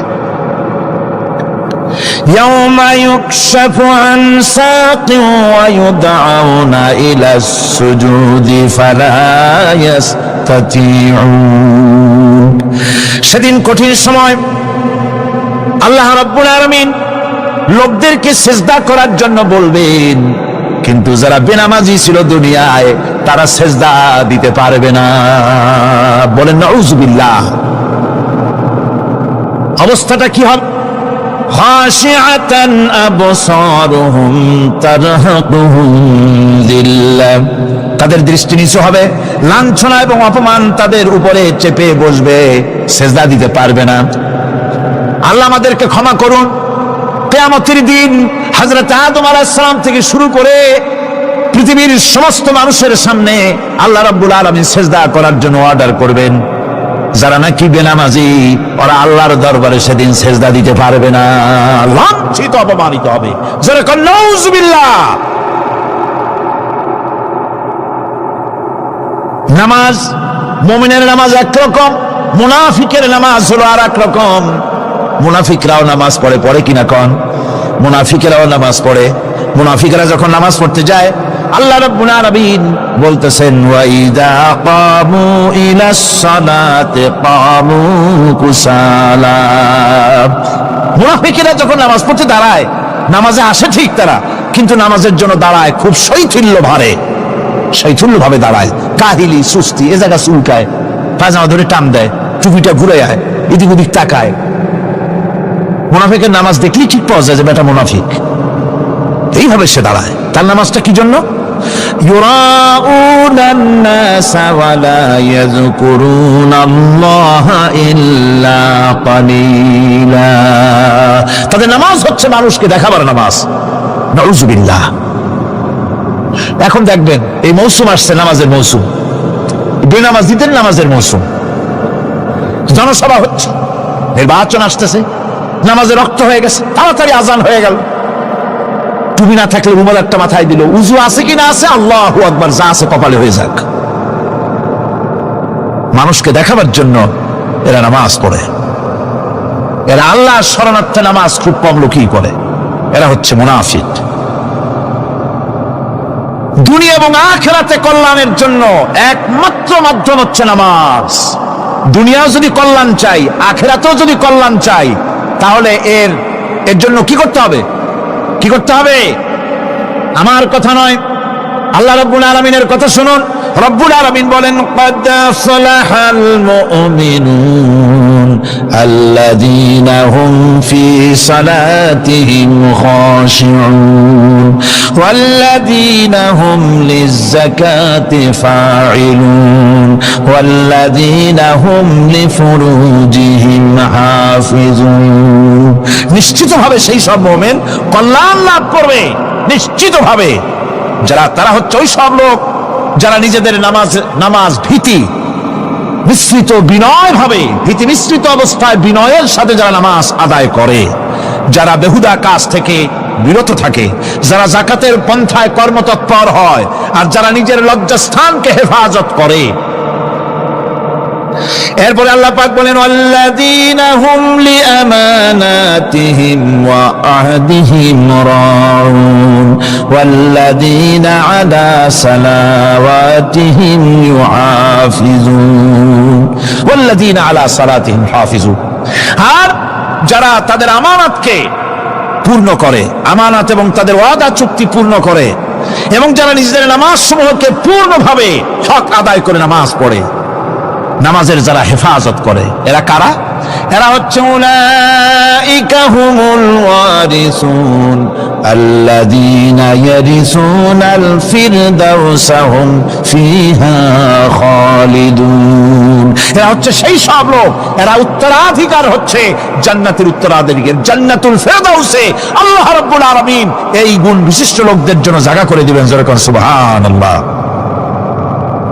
নামাজকে পড়তে বলা হয়নি, কোরআন শরীফে বলা হয়েছে নামাজ কায়েম করো। কি বলা হয়েছে কম তো দেখি? নামাজ কায়েম করো, নামাজ পড়ো। এই কথা কিন্তু কোরআন শরীফে কোনো জায়গায় আছে নাকি? এখন কায়েম করা কারে বলে? একটা গুরুত্বপূর্ণ আরেকটি বিষয়। নামাজ কায়েম করতে বলা হয়েছে। কায়েম কি? কায়েমটা হচ্ছে দৃষ্টান্ত স্বরূপ বলা যায় যে জিনিসটা সমাজে প্রতিষ্ঠিত আছে ওইটারে বলে কায়েম হওয়া, আর যেটা প্রতিষ্ঠিত নাই ওটা কায়েম নাই। কায়েম মানে হলো প্রতিষ্ঠিত থাকা। যেমন আমাদের দেশে, আমাদের সমাজে নারী পুরুষ শিশু বৃদ্ধ সকলেই কাপড় পরা, শাড়ি পরা, লুঙ্গি পরা, এই কাপড় পরাটা কায়েম আছে, প্রতিষ্ঠিত আছে না নাই? যার কারণে কাপড় পরা সমাজে কায়েম আছে বলে উলঙ্গ মানুষ সমাজে খুঁজে পাওয়া যায় না, পাগল ছাড়া। ঠিক কিনা? একটা বাচ্চাকেও যদি উলঙ্গ হতে বলেন এখানে, 5 বছর 6 বছর একটা বাচ্চাকেও, সে কিন্তু রাজি হবে না। ঠিক কিনা? যেহেতু কাপড় পরা সমাজে প্রতিষ্ঠিত আছে সেহেতু উলঙ্গ মানুষ পাওয়া যায় না, কাপড় পরাটাই এখানে প্রতিষ্ঠিত।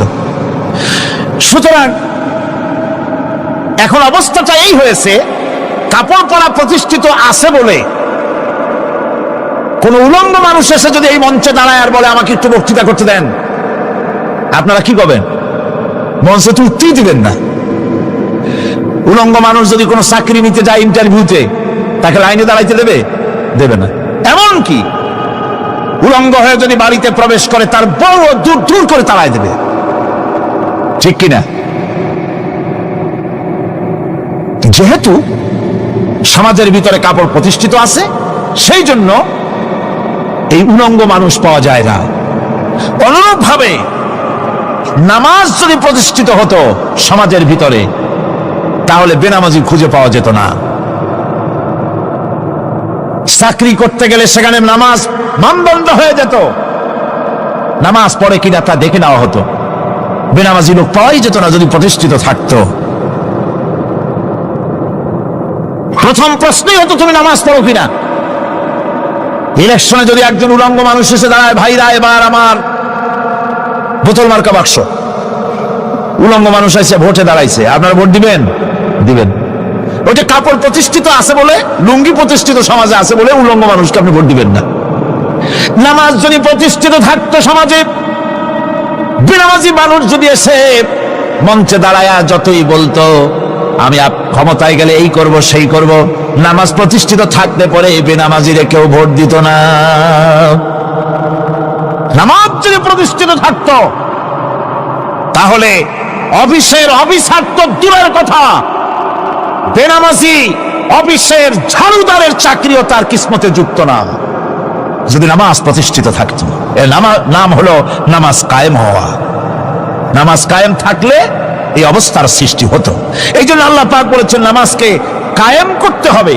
নামাজ হবে সব ভালো কাজের মানদণ্ড। সমস্ত ভালো কাজের মানদণ্ড কি? নামাজ। নামাজ আমাদেরকে বড় রকমের শিক্ষা দেয়। কি শিক্ষা দেয়? নামাজ আমাদের শিখায় ঐক্য আর ভ্রাতৃত্ব, ভ্রাতৃত্বের আর ঐক্যের শিক্ষা দেয়। এক নেতার আনুগত্য করা শিখায়। জামাত যত বড় হোক, ইমাম হবে কয়জন? একজন ইমাম হবে। আর এই ইমাম মানে কি? নেতা। ইমাম মানে কি? নেতা নির্বাচন শিখায় নামাজে। নেতা নির্বাচন কে শিখায়? নামাজ শিখায়। বোঝেন খুব ভালো করে। কিভাবে? মনে করুন চট্টগ্রাম শাহী মসজিদে ইমাম প্রয়োজন। এখন সেই ইমাম নেওয়ার জন্য ইন্টারভিউ কল করা হলো, বিজ্ঞাপন দেওয়া হলো পত্রিকায়। অনেক আলেম আসলেন, ইন্টারভিউ বোর্ডে যারা বসলেন তারা ইন্টারভিউটা কিভাবে নেবেন? যার মাথার চুল লম্বা বেশি তার ইমামতি দেওয়া হবে, যার লুঙ্গিটা পায়ের গিরার তলে তারে দেওয়া হবে, যার মোষটা মুখের মধ্যে গিয়া ঢুকছে, হাসি দিলে বুঝাই যায় না হাসে না কান্দে, তারে দিবে, দাড়িগুলা কামাইছে তারে দেবে, সিগারেট খায় বা অবশ্য চট্টগ্রাম আর সিলেটে সিগারেটের ফতোয়া ভিন্ন রকম। বরিশালে আমি যেখানে জন্মগ্রহণ করেছি, আমার এলাকায় কোনো আলেম যদি সিগারেট খায়, মসজিদের ইমাম তো ভালো, মসজিদ ঝাড়ু দিতেও ঢুকতে দেবে না মসজিদে। এটা এই এলাকার এক রকমের কায়দা। আমি এটার ব্যাপারে কথা নাই বললাম। তো আপনারা খুঁজে দেখবেন সে সিনেমা দেখে নাকি, মিথ্যা কথা বলে নাকি, বড় পর্দায় থাকে নাকি। এগুলি মাইক্রোস্কোপ যন্ত্র দিয়ে ইমামের মাথা থেকে পা পর্যন্ত দেখবেন কিনা কন? আচ্ছা এবার কত দেখি, এই ইমাম সাহেব ইমামতি করবে কতজন লোকের? 500, 1000, শাহী মসজিদে ধরেন 5000 লোক হইল, 5000 লোক, 5000 লোকের ইমাম নির্বাচনের সময় পা থেকে শুরু করে মাথা পর্যন্ত দেখেন, এমনকি বউ পর্যন্ত। বৌমনি আনিয়ে দেখেন না, পর্দায় থাকে কিনা এইটা আপনারা দেখেন, ঠিক কিনা? এ খবরটা নেন। 5000 লোকের একটা ইমাম বানাতে গিয়ে মাইক্রোস্কোপ যন্ত্র দিয়ে দেখেন মোষ কেমন, দাড়ি কেমন, চুল কেমন, পাও কেমন, হাত কেমন, হাতে নখ লম্বা কিনা, দাঁতে ছাতা কিনা, বউ পর্দায় থাকে কিনা, মিথ্যা কথা কয় কিনা, এত দেখেন। আর যখন নির্বাচন আসে তখন 2.5 থেকে 3 লক্ষ মানুষের জন্য একজন এমপি নির্বাচিত হয়। সেই ইমামকে বাছাই করার জন্য নামাজ পড়ে কিনা, জিনাকার কিনা, মদখোর কিনা, সুদখোর কিনা, ঘুষখোর কিনা, বদমাশ কিনা বাছাই করা হয় না।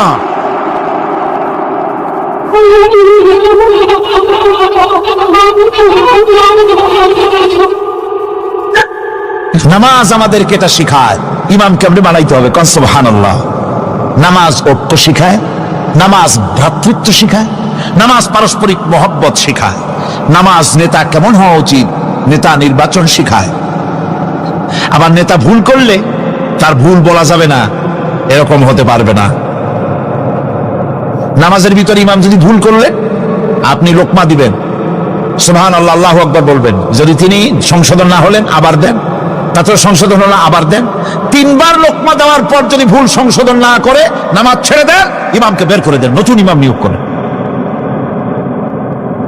যারা ক্ষমতায় যাবে, আপনি রাষ্ট্রের ইমাম যারে বানাবেন, সেই রাষ্ট্রীয় ইমাম যদি জনগণের ইচ্ছার বিরুদ্ধে যদি চলে, 1 বার লোকমান দেন, 2 বার লোকমান দেন, 3 বার দেন, তারপরেও যদি না নামে, ঘট ধরে নামে না।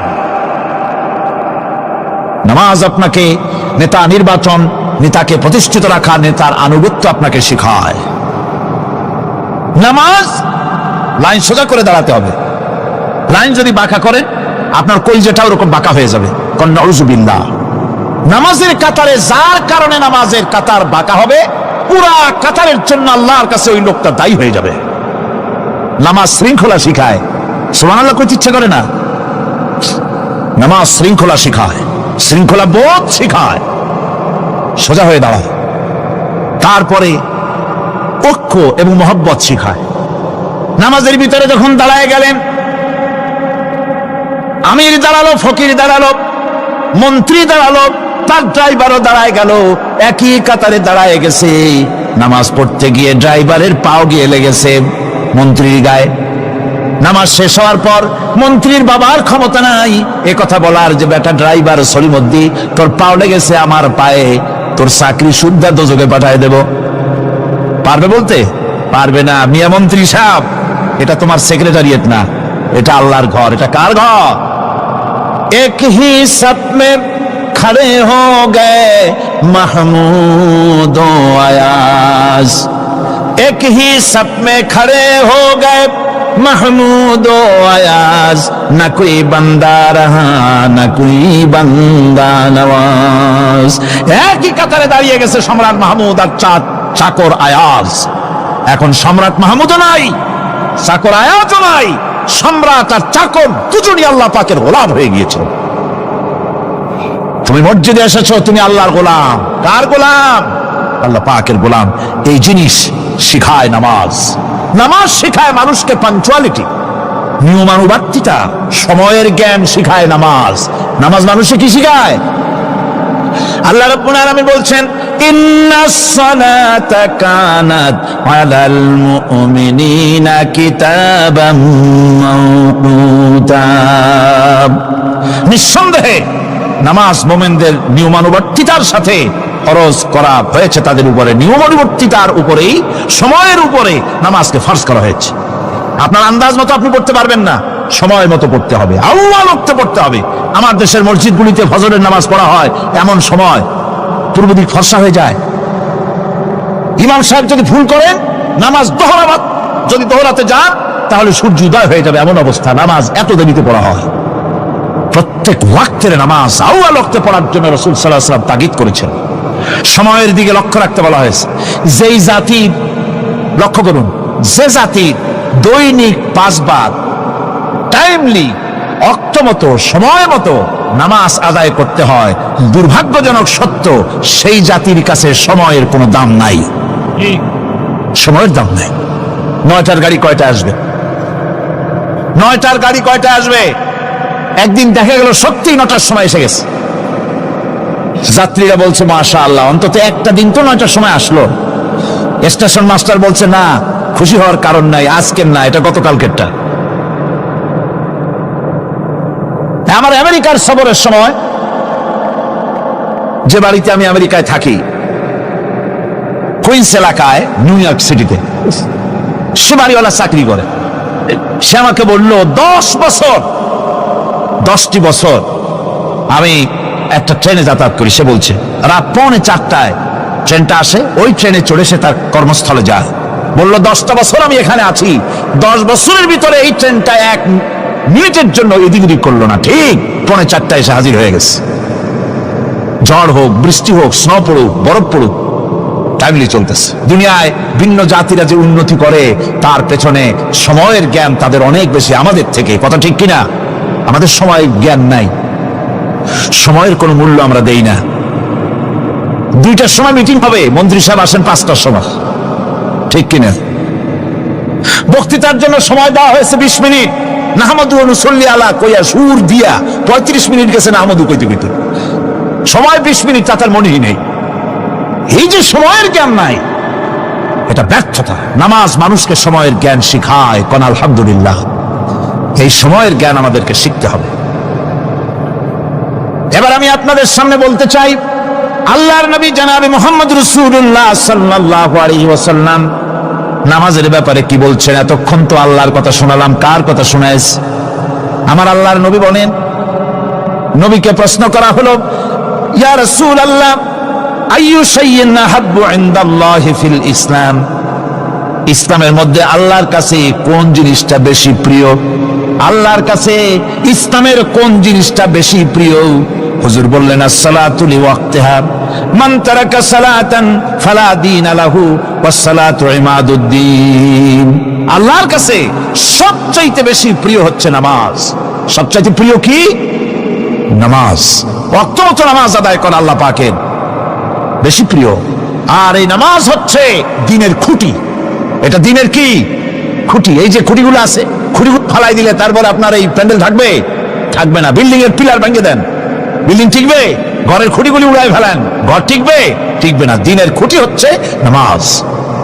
লা দীনা লিমান লা সালাতা লাহু, যার কাছে দ্বীন নাই, যার কাছে নামাজ নাই, তার কাছে কি নাই? দ্বীন নাই, ঈমান নাই। আল্লাহর নবী বলেছেন, ওয়ান জাবির রাদিয়াল্লাহু তাআলা আনহু قال قال رسول الله صلى الله عليه وسلم بين العبد وبين الكفر ترك الصلاة। আল্লাহ পাকের নবী বলেন, আল্লাহর বান্দার মুমিন, আল্লাহর বান্দার কাফের, দুইজনের মধ্যে পার্থক্য হলো, যে ব্যক্তি নামাজ পড়ে সে আল্লাহর গোলাম, যে নামাজ পড়ে না সে কাফের হয়ে গেল। যে নামাজ পড়লো না সে কাফের হয়ে গেল।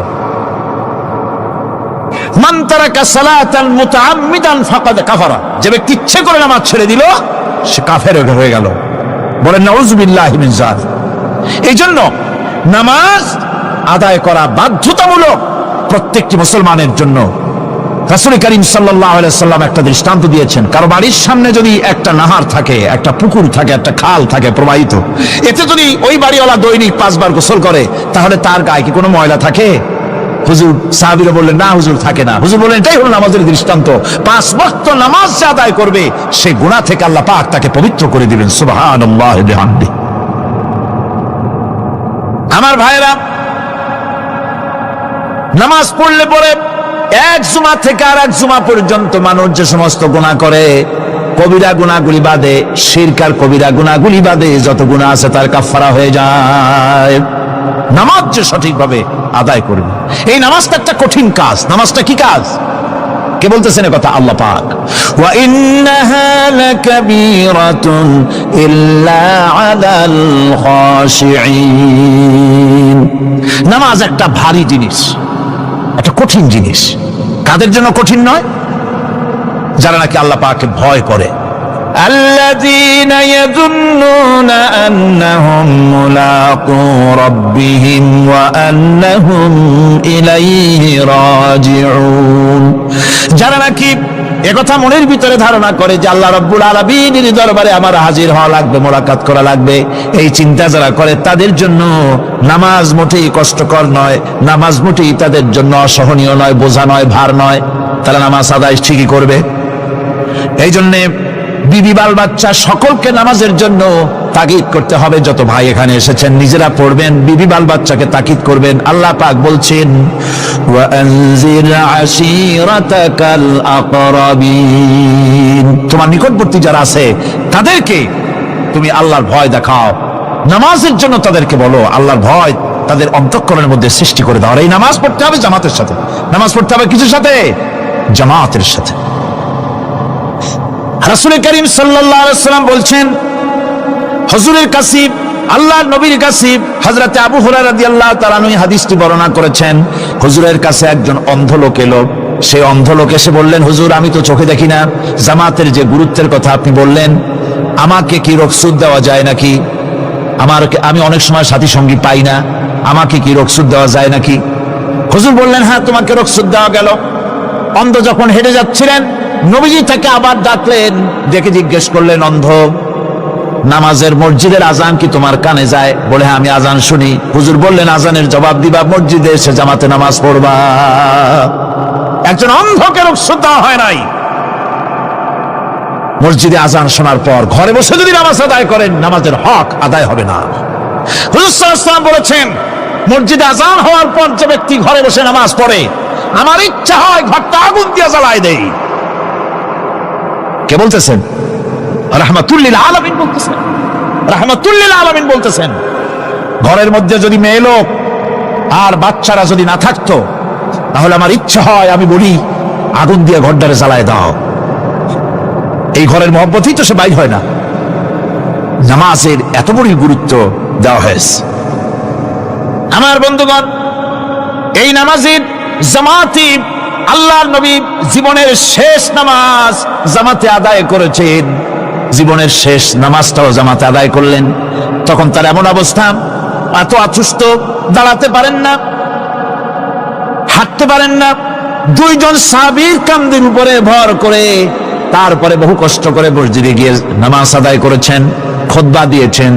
বললেন, খুতবা দিতে গিয়ে বললেন, আজ থেকে মসজিদ নববীর চতুর্দিকের সকলের দরজা বন্ধ হয়ে যাবে, শুধু আবু বকরের দরজাটা খোলা থাকবে। আল্লাহর নবী বললেন, আল্লাহ রাব্বুল আলামিন এই পৃথিবীতে তার এক বান্দাকে জাগতিক সব সম্পদ দিতে চেয়েছিলেন, কিন্তু সে বান্দা সব জাগতিক সম্পদকে উপেক্ষা করে মাবুদের সঙ্গে দেখা করা বেশি জরুরি, বেশি পছন্দ মনে করেছেন।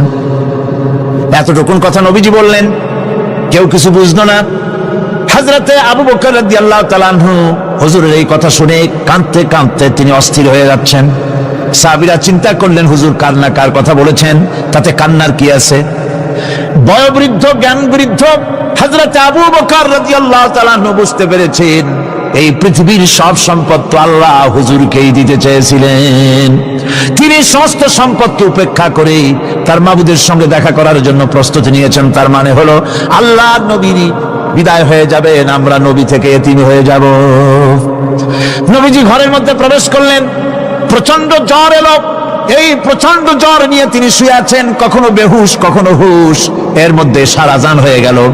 সাহাবীরা বহুক্ষণ অপেক্ষা করে হযরত আবু বকরের ইমামতিতে নামাজ শুরু করলেন। হুজুরের হুশ এলো। প্রশ্ন করলেন, আয়েশা রে, এখন কোন সময়? হযরত আয়েশা বলেন, ইয়া রাসূলুল্লাহি, মসজিদে নববীতে নামাজ শুরু হয়ে গেছে। সাহাবীরা অনেকক্ষণ অপেক্ষা করে আমার বাবার ইমামতিতে নামাজ পড়তেছে সবাই, কিন্তু সাহাবীরা কেঁদে কেঁদে নামাজের মধ্যেই কাঁদতে কাঁদতে অস্থির হয়ে যাচ্ছে। তাদের মনের ধারণা হয়েছে নবীজির পেছনে নামাজ পড়ার কিসমত থেকে তারা মাহরুম হয়ে গেল।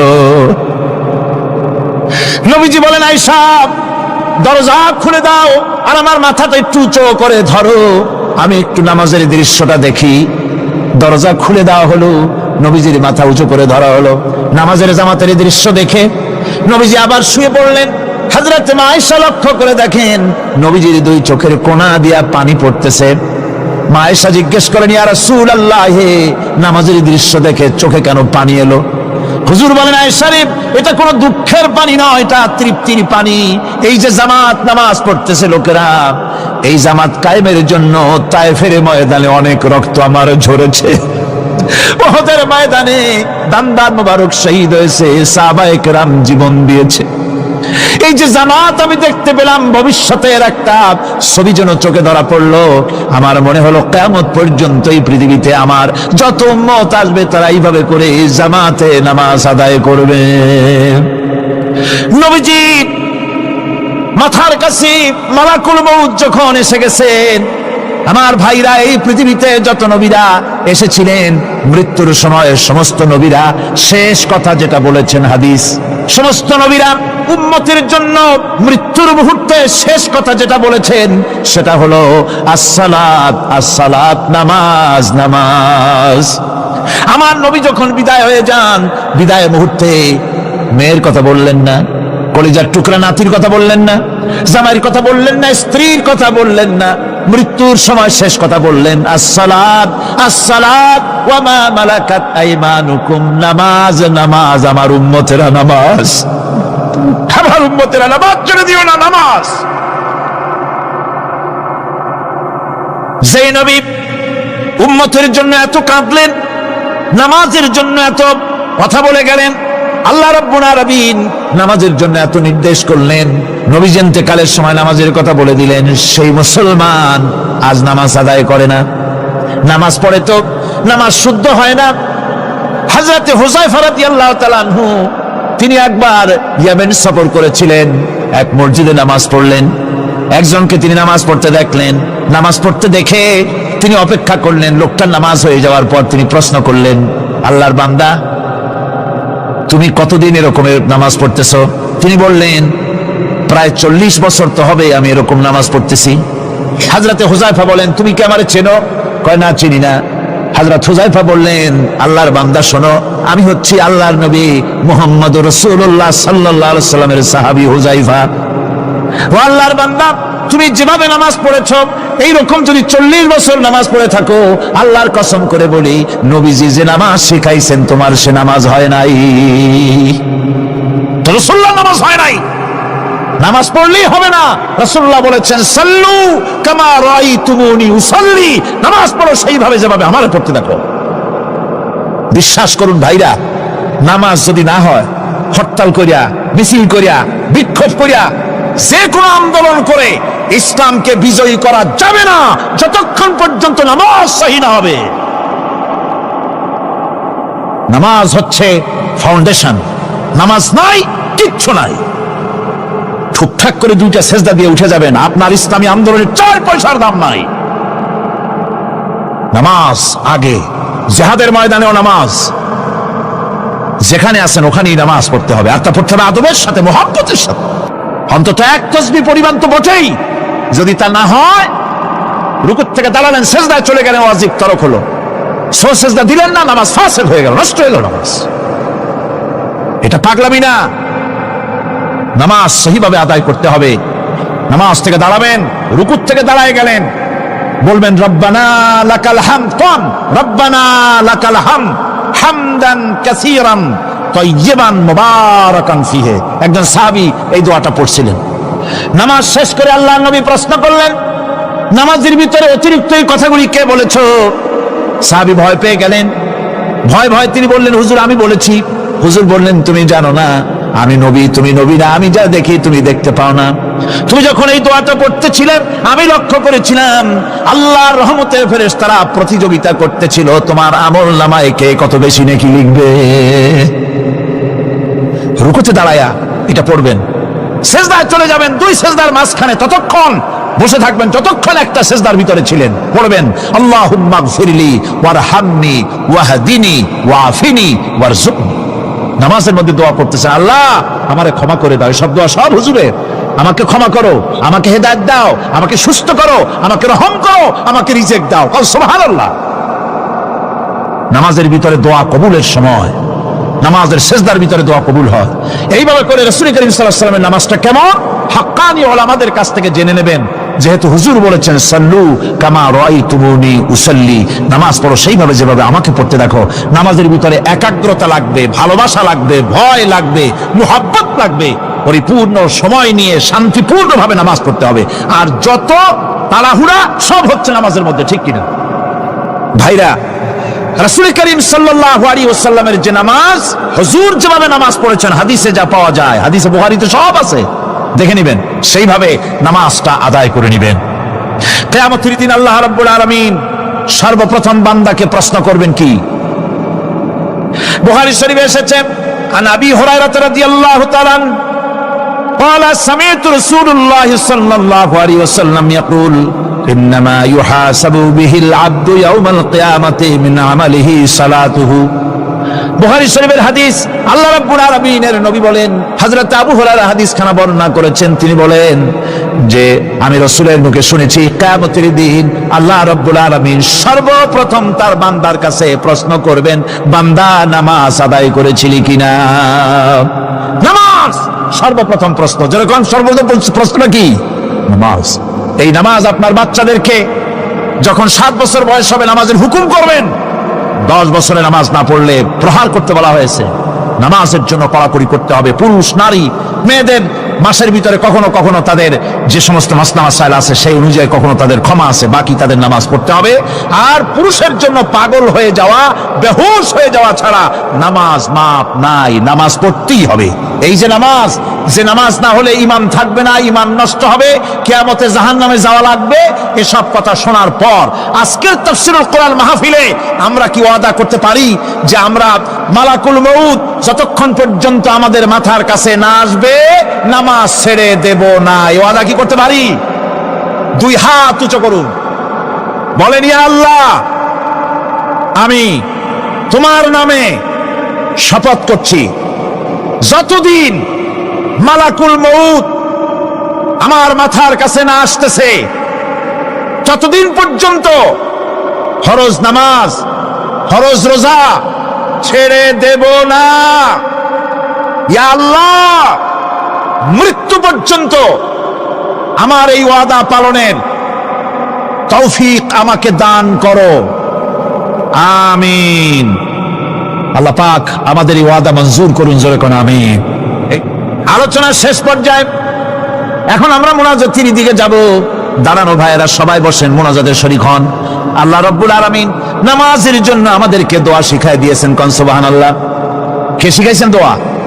আল্লাহ পাক দোয়া শিখালেন, রব্বি জাআলনি মুকিমাস সালাতি ওয়া মিন যুররিয়াতি রব্বানা ওয়া তাকাব্বাল দুআ। আয় আল্লাহ, আমারে আমার বিবি বাল বাচ্চারে নামাজের উপরে প্রতিষ্ঠিত করো। আল্লাহ তুমি দয়া করে দোয়া কবুল করো, জোরে কোন আমিন।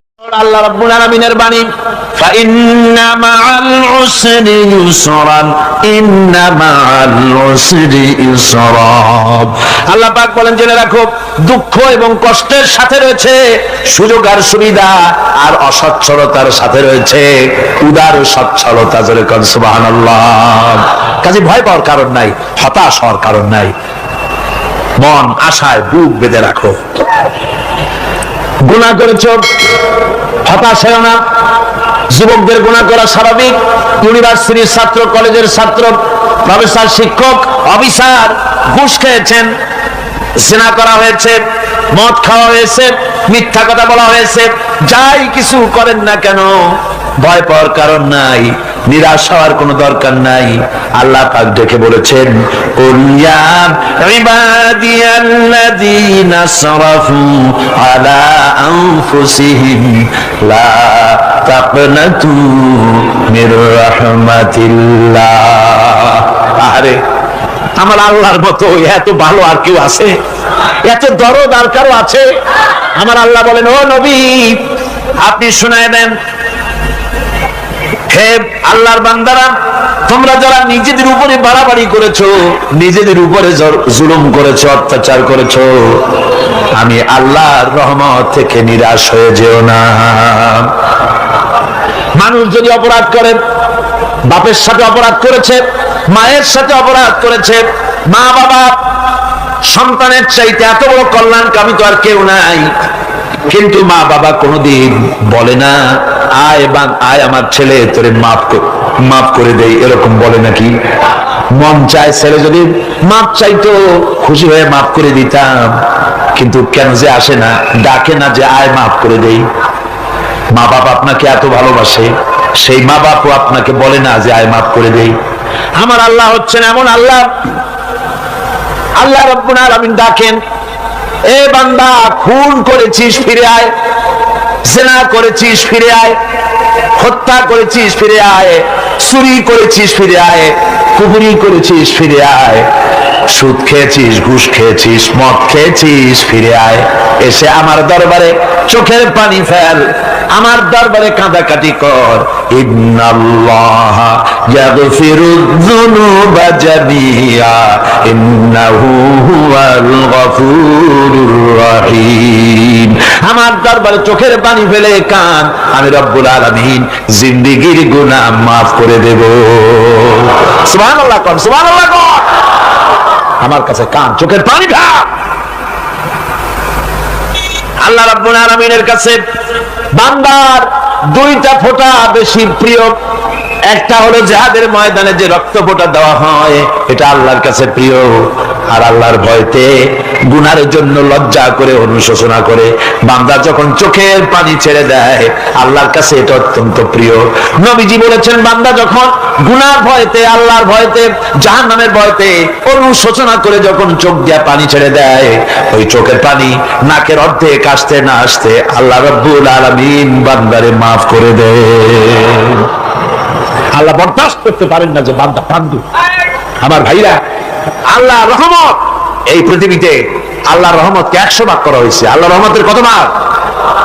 এই 100 ভাগের 1 ভাগ সারা পৃথিবীতে ছড়াই দেওয়া হয়েছে। আর 99 ভাগ কার কাছে? আল্লাহর কাছে। একটা ভাগ দুনিয়া ছড়ানো হয়েছে আদম আলাইহিস সালাম থেকে নিয়ে এই পর্যন্ত, এখান থেকে নিয়ে কিয়ামত পর্যন্ত পৃথিবীতে যত মানুষ আসবে, যত প্রাণী আসবে, তাদের মধ্যে প্রাণী জগত গাভী তার বাছুরকে ভালোবাসে ঠিক কিনা, হাতি তার বাচ্চাকে ভালোবাসে ঠিক কিনা, মুরগি তার বাচ্চাকে ভালোবাসে কিনা, প্রত্যেক মাই তার সন্তানকে ভালোবাসে মানুষের মতো। এই ভালোবাসা, স্নেহ, এই মমতা, এই করুণা, এই মহব্বত একটা ভাগ দুনিয়ায় দেওয়ার পর আপনি আর আমি যতটুকু ভাগে পেয়েছি, সেই মহব্বতে, স্ত্রীর মহব্বতে অস্থির, মায়ের মহব্বতে অস্থির, সন্তানের মহব্বতে অস্থির। এখন চিন্তা করেন, একটা ভাগ সারা পৃথিবীতে বিতরণ করার পর যেটুক পেয়েছি, তাতে যদি এত মহব্বত হয়, তাহলে এর 99 ভাগ মহব্বত যে আল্লাহর কাছে জমা আছে, এই বান্দার জন্য তার কত মহব্বত, এই বান্দার জন্য কত করুণতা, কত মহব্বত, কত দয়াতা। এই জন্য আল্লাহ রাব্বুল আলামিন বলেছেন, নাব্বি ইবাদি আন্নী আনাল গফুরুর রহিম। আমার নবী সুসংবাদ দিয়ে দাও, বান্দাদেরকে শোনায় দাও যে আমি আল্লাহ তাআলা ক্ষমাশীল আর দয়াবান। হুজুর কাঁদতেছিলেন, হযরত ওমর রাদিয়াল্লাহু তাআলা আনহু এসে দেখেন হুজুর একা কাঁদতেছে। হুজুর জিজ্ঞেস করছেন, হযরত ওমর জিজ্ঞেস করলেন, হুজুর আপনি কাঁদেন কেন একা একা? হযরত ওমর বলেন, আমি যখন প্রশ্ন করলাম, নবীজি বললেন, আমার কাছে কিছু আগে জিবরাইল এসেছিলেন। জিবরাইল এসে আমাকে বললেন, আল্লাহ পাক বলেছেন, হে আমার নবী, ইসলামের ভিতরে থেকে যে সমস্ত মানুষগুলো ইসলামের ভিতরে থেকে চুল আর দাড়ি পাকায় দিছে, কিয়ামতের দিন এই লোকগুলারে আমি শাস্তি দিতে আমার শরম হবে। হযরত ওমর বলেন, হুজুর উম্মতের জন্য কত বড় খুশ খবর এটা, আর আপনি কাঁদতেছেন। হুজুর বলেন, ওমর তুমি জানো না, আমার কান্নার কারণ ভিন্ন। আমার কান্নার কারণ হলো যে আল্লাহ রাব্বুল আলামিন কিয়ামতের দিন দাড়ি চুল পাকা বান্দারে শাস্তি দিতে শরম করবেন, সেই দাড়ি চুল পাকা বান্দাগুলি আল্লাহর সাথে নাফরমানি করতে শরম করে না। আমি এই লজ্জায় কাঁদতেছি ভাইরা। হুজুর আল্লাহ পাক বলেন, আমার নবী রাতের আধারে যখন একটা বুড়া আমার দরবারে হাত উঁচু করে, একটা বুড়া মানুষ রাতের আধারে যখন আমার দরবারে হাত উঁচু করে আর যখন বলতে থাকে রব্বুনা আলামিন, আমার পেছনের জীবনটা বড় খারাপ করেছি, এমন কোন কাজ জীবনে করি নাই যা তোমার কাছে কিছু দাবি করতে পারি, সব রকমের নাফরমানি করেছি, আজ আমি বুড়া হয়ে গেছি, কামাই করতে পারি না, ছেলে আমাকে চোখে দেখতে পারে না, পুত্রবধূ আমাকে ঘরে জায়গা দেয় না, আমার স্ত্রী আমাকে দেখতে পারে না, রোজগার করতে পারি না, হাঁটতে পারি না, চলতে পারি না, সবার কাছে আমি তিতা হয়ে গেছি, আমি দাঁড়াতে পারি না, কোমরে ব্যথা পাই, হাঁটুতে ব্যথা পাই, চলতে পারি না, কানে শুনতে পাই না, চোখে দেখতে পারি না, আর তোমার কাছে কিছু চাইয়া নেব এমন ভালো কাজও করি নাই। এইভাবে যখন বান্দা কাঁদতে থাকে আমার দরবারে, ও আমার হাবিব আমার রহমতের দরিয়ায় জোশ মেরে যায়, আমার শরম হয় এই বুড়াটারে কেমনে খালি হাতে ফিরাইয়া দেই। সুবহানাল্লাহ, সুবহানাল্লাহ। আমার আল্লাহর এত দয়া, আমার আল্লাহর এত মায়া, এত মহব্বত। আমার আল্লাহ রাব্বুল আলামিন বলেন, ওয়াইযা সালাকা ইবাদি আন্নী ফাইন্নী করিব। ও আমার হাবিব, আমার বান্দা আমার ব্যাপারে প্রশ্ন করে, আমি বান্দার একদম নিকটে। কোরআন শরীফের ভিতরে যত জায়গায় রাসূলকে বলা হয়েছে সুয়ালের কথা, আপনাকে প্রশ্ন করা হয়, আল্লাহ তার জবাব কুল এই কথা বলে জবাব দিয়েছেন। যত জায়গায় সুয়াল এসেছে, যেমন কোরআনে কারীমের মধ্যে আল্লাহ পাক বলেন, ওয়ায়াসআলুনাকা আনিল মাহিদ, মেয়েদের হায়েজ সম্পর্কে জিজ্ঞাসা করা হয়, কুল হিয়া আযা, হে নবী আপনি বলুন। এভাবে করে কুল দিয়ে জবাব দেওয়া হচ্ছে। আবার প্রশ্ন করা হচ্ছে, ওয়ায়াসআলুনাকা আনিল আনফাল, এই গনিমতের মাল সম্পর্কে হুজুর আপনাকে, হে নবী আপনাকে প্রশ্ন করা হয়। আল্লাহ কুল দিয়া জবাব দিলেন, আল্লাহ বলেন আপনি বলেন। ওয়ায়াসআলুনাকা আনিল খামরি ওয়াল মাইসির, আল্লাহ পাক বলেন নবী আপনারে প্রশ্ন করা হয়, কুল ফীহিমা ইসমুন কাবীর, আল্লাহ কুল দিয়া বললেন তুমি বলো। আবার বলা হলো, ওয়ায়াসআলুনাকা আনিল আহিল্লা কুল হিয়া মাওয়াকিতু লিন্নাস, নবী আপনাকে প্রশ্ন করা হয় চাঁদের ক্রমবর্ধমান এবং ক্রমহ্রাস, এই যে বাড়ে আর কমে, পূর্ণিমা হয় অমাবস্যা হয়, কেন হয় আপনি বলুন। কুল আপনি বলেন, এটা আমি অক্ত এবং সময়, বছর আর দিন গণনা করার জন্য পৃথিবীবাসীদের জন্য বিনা পয়সায় একটা ক্যালেন্ডার বানাইয়া আকাশে ঝুলাই রেখেছি। এভাবে যত জায়গায় এসেছে আপনাকে প্রশ্ন করা হয়, তত জায়গায় আল্লাহ জবাব দিয়েছেন কুল আপনি বলেন। গোটা কোরআন শরীফের ভিতরে এই একটি মাত্র জায়গা যেখানে বলা হয়েছে আপনাকে প্রশ্ন করা হয়, আল্লাহ এখানে বলতে পারতেন কুল আপনি বলেন, আল্লাহ তোমাদের নিকটবর্তী, এভাবে জবাব হয় না। এটা কায়দাটা হলো এই, আল্লাহ বলতেছেন ওয়াইজা সালাকা ইবাদি, ও আমার নবী প্রশ্ন তো আমার বান্দারা আমার ব্যাপারে করেছে, এবার আপনার জবাবের কোনো দরকার নাই, প্রশ্ন আমার ব্যাপারে আমি নিজে জবাব দিয়ে দেই, ফাইন্নী করিব। ও বান্দা আমার ব্যাপারে প্রশ্ন করেছিস, জবাব আমি দেই, আমি তোর সবচাইতে বেশি নিকটে। সুবহানাল্লাহ, কত নিকটে?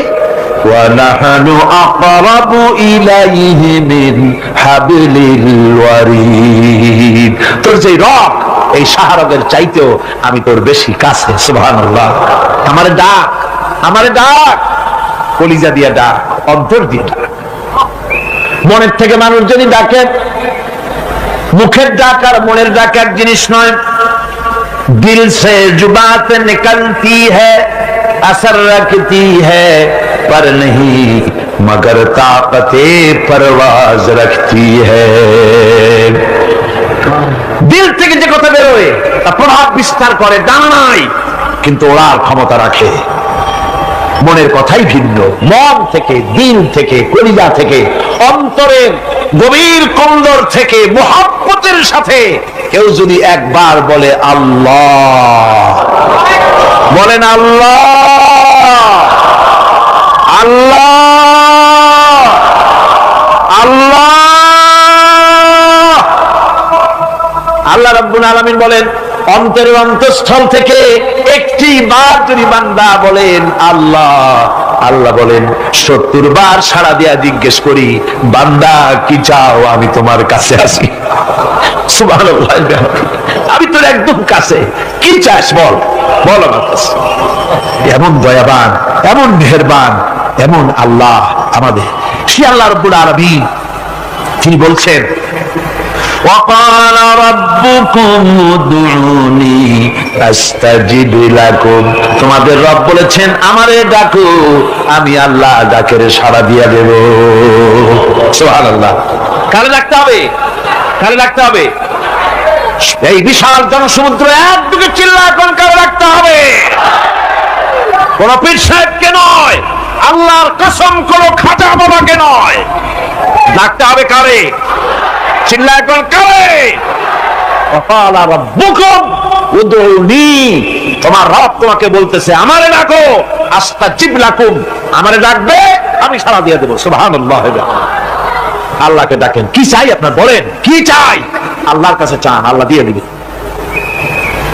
দেওয়ার জায়গা আল্লাহর কাছে চাইবেন, আল্লাহ দিবেন। দেওয়ার জায়গা, চাওয়ার জায়গা হলো সেজদায় পড়ে যাবেন। আমার ভাইয়েরা জায়গাটা চিনাই দিলাম।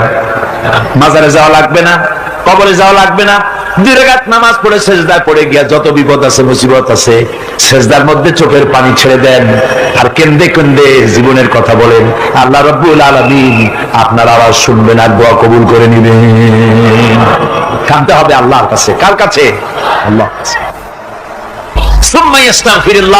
আর এরপরে সে যদি আমি আল্লাহর কাছে ক্ষমা চাই, গাফুরুর রহিমা, সে আমি আল্লাহকে গফুর এবং রহিম হিসাবে পাবে। সুবহানাল্লাহ। আল্লাহকে গফুর এবং রহিম হিসাবে পাওয়া যাবে। সব আল্লাহকে বলতে হবে, গুনাহ মাফ চাইতে হবে। এই জন্য হুজুর সাল্লাল্লাহু আলাইহি ওয়াসাল্লাম দৈনিক 100 বার তওবা করতেন। কোন হাদিসে আছে 70 বার, কোন হাদিসে আছে 100 বার তওবা করতেন। নামাজের পরে তো প্রত্যেক নামাজই পড়তেন হুজুর, সালাম ফিরাতেন আর সাথে সাথে বলতেন আল্লাহু আকবার, আস্তাগফিরুল্লাহ, আস্তাগফিরুল্লাহ, আস্তাগফিরুল্লাহ। মনে থাকবে আপনাদের? মনে থাকবে? সালাম ফিরাইয়া কি বলবেন? না, সালাম ফিরাবার সাথে সাথে বলবেন আল্লাহু আকবার, তারপরে পড়বেন আস্তাগফিরুল্লাহ, আস্তাগফিরুল্লাহ, আস্তাগফিরুল্লাহ। তওবা করবেন, আল্লাহর কাছে সবসময় গুনাহ মাফ চাইতে থাকবেন, বিনীত থাকবেন। আল্লাহকে পাওয়া যাবে, তাকে রহিম হিসেবে পাওয়া যাবে।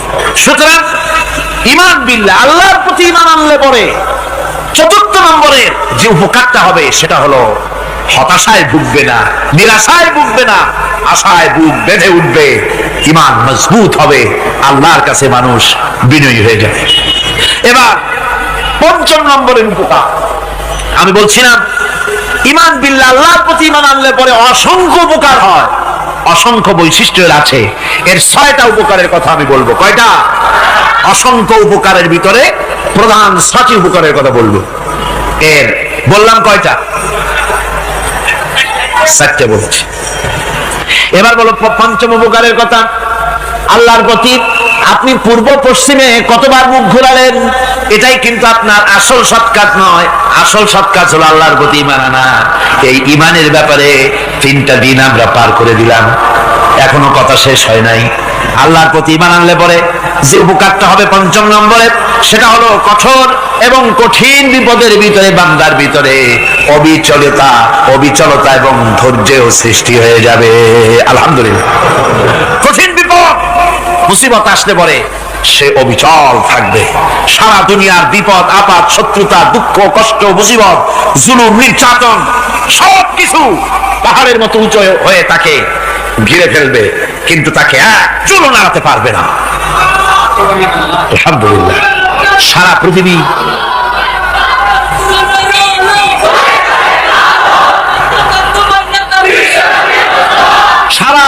একদিকে আর সে একা একদিকে থাকবে। বিরোধিতা তো হবেই, বিপদ তো আসবেই। কবি বলতেছেন সাথে জাকা রহা হ্যায় असल से इमरोज सते जाका रहा है असल से इमरोज चरागे मुस्तफा भी से शरारे बुलाबीस সে আরমান কাল থেকে শুরু করে মুস্তাফা সাল্লাল্লাহু আলাইহি ওয়াসাল্লামের দীপ শিকার সাথে আবু জাহেল আবু লাহাবের অগ্নিস্ফুলিঙ্গের টক্কর লেগেই আছে। রাসূলুল্লাহ আল্লাহর দেওয়া এই বিধান, এই দ্বীনের বাতিটা টিম টিম করে জ্বলেছে। আর গোরকি টর্নেডো হাজার হাজার মাইল বেগে হেরিকেন এসেছে, গোরকি এসেছে, টর্নেডো এসেছে, টাইফুন এসেছে, কিন্তু এই আলো নিবাইতে পারে নাই। সুবহানাল্লাহ, এই আলো নিবাতে পারে নাই। এই শত্রুতা চিরকালের, নিবাতে পারবে না। কারণ হচ্ছে আল্লাহ রাব্বুল আলামিন বলেছেন ইউরিদুনা লিইউতফিউ নূরাল্লাহি বিআফওয়াহিহিম ওয়াল্লাহু মুতিম্মু নূরিহি ওয়ালাউ কারিহাল কাফিরুন। ওরা চায় মুখের ফু দিয়ে আমার আলোকে নিভিয়ে দেবে, কিন্তু আমি আমার আলোকে পূর্ণতা দান করব, তাতে কাফের বেঈমানদের কলিজায় যত জ্বালা যন্ত্রণা হোক আমার দ্বীন কেউ মিটাই দিতে পারবে না। সুবহানাল্লাহ। সুতরাং বিপদে অবিচলতা আসবে, সে অটল হবে, মজবুত হবে। কোরআনে কারীম বলতেছে ওয়া কাযালিকা জাআলনা লিকুল্লি নাবিয়্যিন আদুওয়াম মিনাল মুজরিমিন। এই পৃথিবীতে এমনি করে আমি সকল নবীদের শত্রু বানিয়েছি, সব পাপিষ্ঠ অপরাধীদেরকে। নবীদের সাথে বিরোধিতা করেছে কারা? পাপিষ্ঠরা, অপরাধীরা। আজও খুঁজে দেখেন, আজও ইসলামী আন্দোলনের বিরোধিতা যারা করে সবগুলি কি? পাপিষ্ঠ। সত্য কি রাখ? ইসলামী আন্দোলনের বিরোধিতা যারা করে হিসাব করে চোখ দিয়ে তাকায় দেখেন, খুঁজে দেখেন তাদের নামগুলি। মদখোর, জিনাকার, বদমাশ, চোর, হাইজাকার, বেনামাজি, লুটেরা, মিথ্যাবাদী, সবচাইতে সমাজের নিকৃষ্ট লোকগুলি ইসলামের বিরোধিতা করে।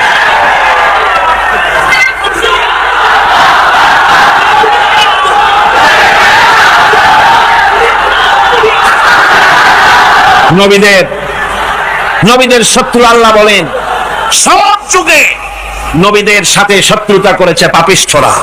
আল্লাহর কথা, কার কথা? সকল যুগে নবীদের সাথে শত্রুতা করেছে পাপিষ্ঠরা, নিকৃষ্ট ধরনের অপরাধীরা। সুতরাং নবী রাসূলদের অবস্থা যখন এই, তখন দ্বীনের দাওয়াত যারাই দেবে তাদের কিসমত এরকম হবেই। এই বাধার মোকাবেলা তাদেরও করতে হবে। এই যে বাধাটা আসে, এই যে মারে, অপরাধ কি? এই যে তারা চোর বা ডাকাত যাদের মারা হয়। আল্লাহ রাব্বুল আলামিন বলেন অপরাধ হলো ওয়ামা নাকামু মিনহুম ইল্লা আইয়ুমিনু বিল্লাহিল আজিজিল হামিদ। অপরাধ হচ্ছে ঈমানদার লোকদের উপর নির্যাতন চালিয়েছে, অন্য কোনো কারণে নয়। কারণ একটাই, তারা আল্লাহর জমিনে আল্লাহর দ্বীন প্রতিষ্ঠা করতে চেয়েছে, আর কোনো অপরাধ না। জমিন আল্লাহর, জমিন কার? এই বিশাল জনসমুদ্র গর্জে উঠুন একযোগে বলুন জমিন কার? আইন চলবে কার? এখানেই সংঘর্ষ বেঁধেছে আবহমান কাল ধরে। মানুষ অত্যাচারিত হয়েছে, সাহাবায়ে কেরাম অত্যাচারিত হয়েছেন। বুখারী শরীফের হাদিসে এসেছে রাসূল করিম সাল্লাল্লাহু আলাইহি ওয়াসাল্লামের কাছে হযরতে খাব্বাব গিয়ে উপস্থিত হয়েছিলেন। হযরতে খাব্বাব বলেন, হাদিসটা এভাবে লেখা হয়েছে বুখারীতে, ওয়ান খাব্বাব বিন আল-আরিদ রাদিয়াল্লাহু তাআলা আনহু قال شكونا إلى رسول الله صلى الله عليه وسلم وهو متوسد بردة له في ظل الكعبة। রাসূলুল্লাহর কাছে গেলাম, কাবা শরীফের কাছে গিয়ে দেখি নবীজি একটা চাদর গায়ে দিয়ে তিনি আরাম ফরমাচ্ছিলেন কাবা শরীফের ছায়ায়। সেখানে গিয়ে বললাম, আলা তাস্তানসিরু লানা আলা তাদউ লানা ইয়া রাসূলুল্লাহ, হে আল্লাহর রাসূল, আপনি কি আমাদের জন্য আল্লাহর কাছে দোয়া চাইবেন না? আপনি কি আল্লাহর কাছে আমাদের জন্য সাহায্য চাইবেন না? আমাদের লোকগুলিকে, মুসলমানগুলিকে মারতে মারতে তো শেষ করে ফেলে দিল। তারা আমাদের সুমাইয়াকে মারলো, আমাদের খাব্বাবকে উটের সাথে পায়ের দড়ি লাগায় টানলো, আমাদের খোবায়েবকে তারা আগুনের উপরে চিৎ করে শোয়ায় রাখলো, না খায় রাখতেছে, মারতেছে। কষ্টে তো শেষ হয়ে গেলাম, হুজুর আপনি কি আমাদের জন্য দোয়া করবেন না? হাদিস শরীফে এসেছে, নবীজি উঠে বসলেন সোজা হয়ে। নবীজি বলেন, ও আমার সাহাবী, ও খাব্বাব শোনো, তোমাদের আগে এই পৃথিবীতে যারা দ্বীনের দাওয়াত দিতে এসেছিলেন তাদেরকে সমকালীন রাষ্ট্রশক্তি, সমাজ শক্তি তাদেরকে ধরতো। ফায়ুখাজুর রাজুলু, তাদেরকে তারা ধরতো। ফায়ুফারু লাহু ফিল আরদ, আর তার জন্য জমিনের ভিতরে কবর বানাইতো। ওই কবরে ফায়ুজালু ফিহা, ওই কবরের ভিতরে তাকে কোমর পর্যন্ত গেড়ে দিত। সুম্মা ইউতা বিল মানশার, এরপরে করাত আনতো। ফায়ুদাউ আলা রাসিহি, এরপরে ওই করাত তার মাথার উপরে রাখতো।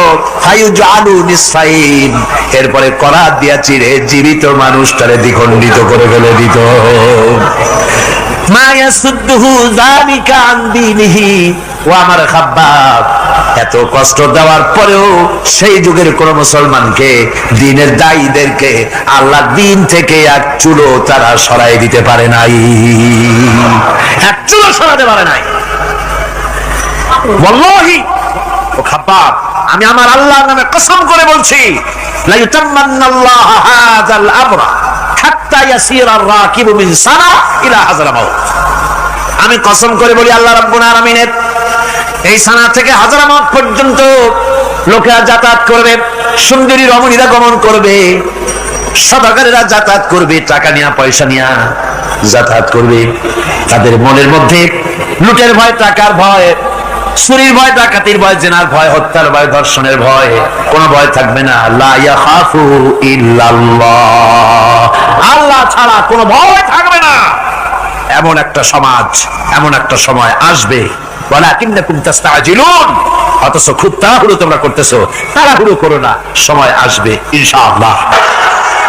আমার ভাইয়েরা, আমার বন্ধুগণ, কঠিন বিপদে অবিচলতা এবং ধৈর্যের দৃষ্টান্ত রেখে গেছেন আম্বিয়া আলাইহিমুস সালাম। সুবহানাল্লাহ।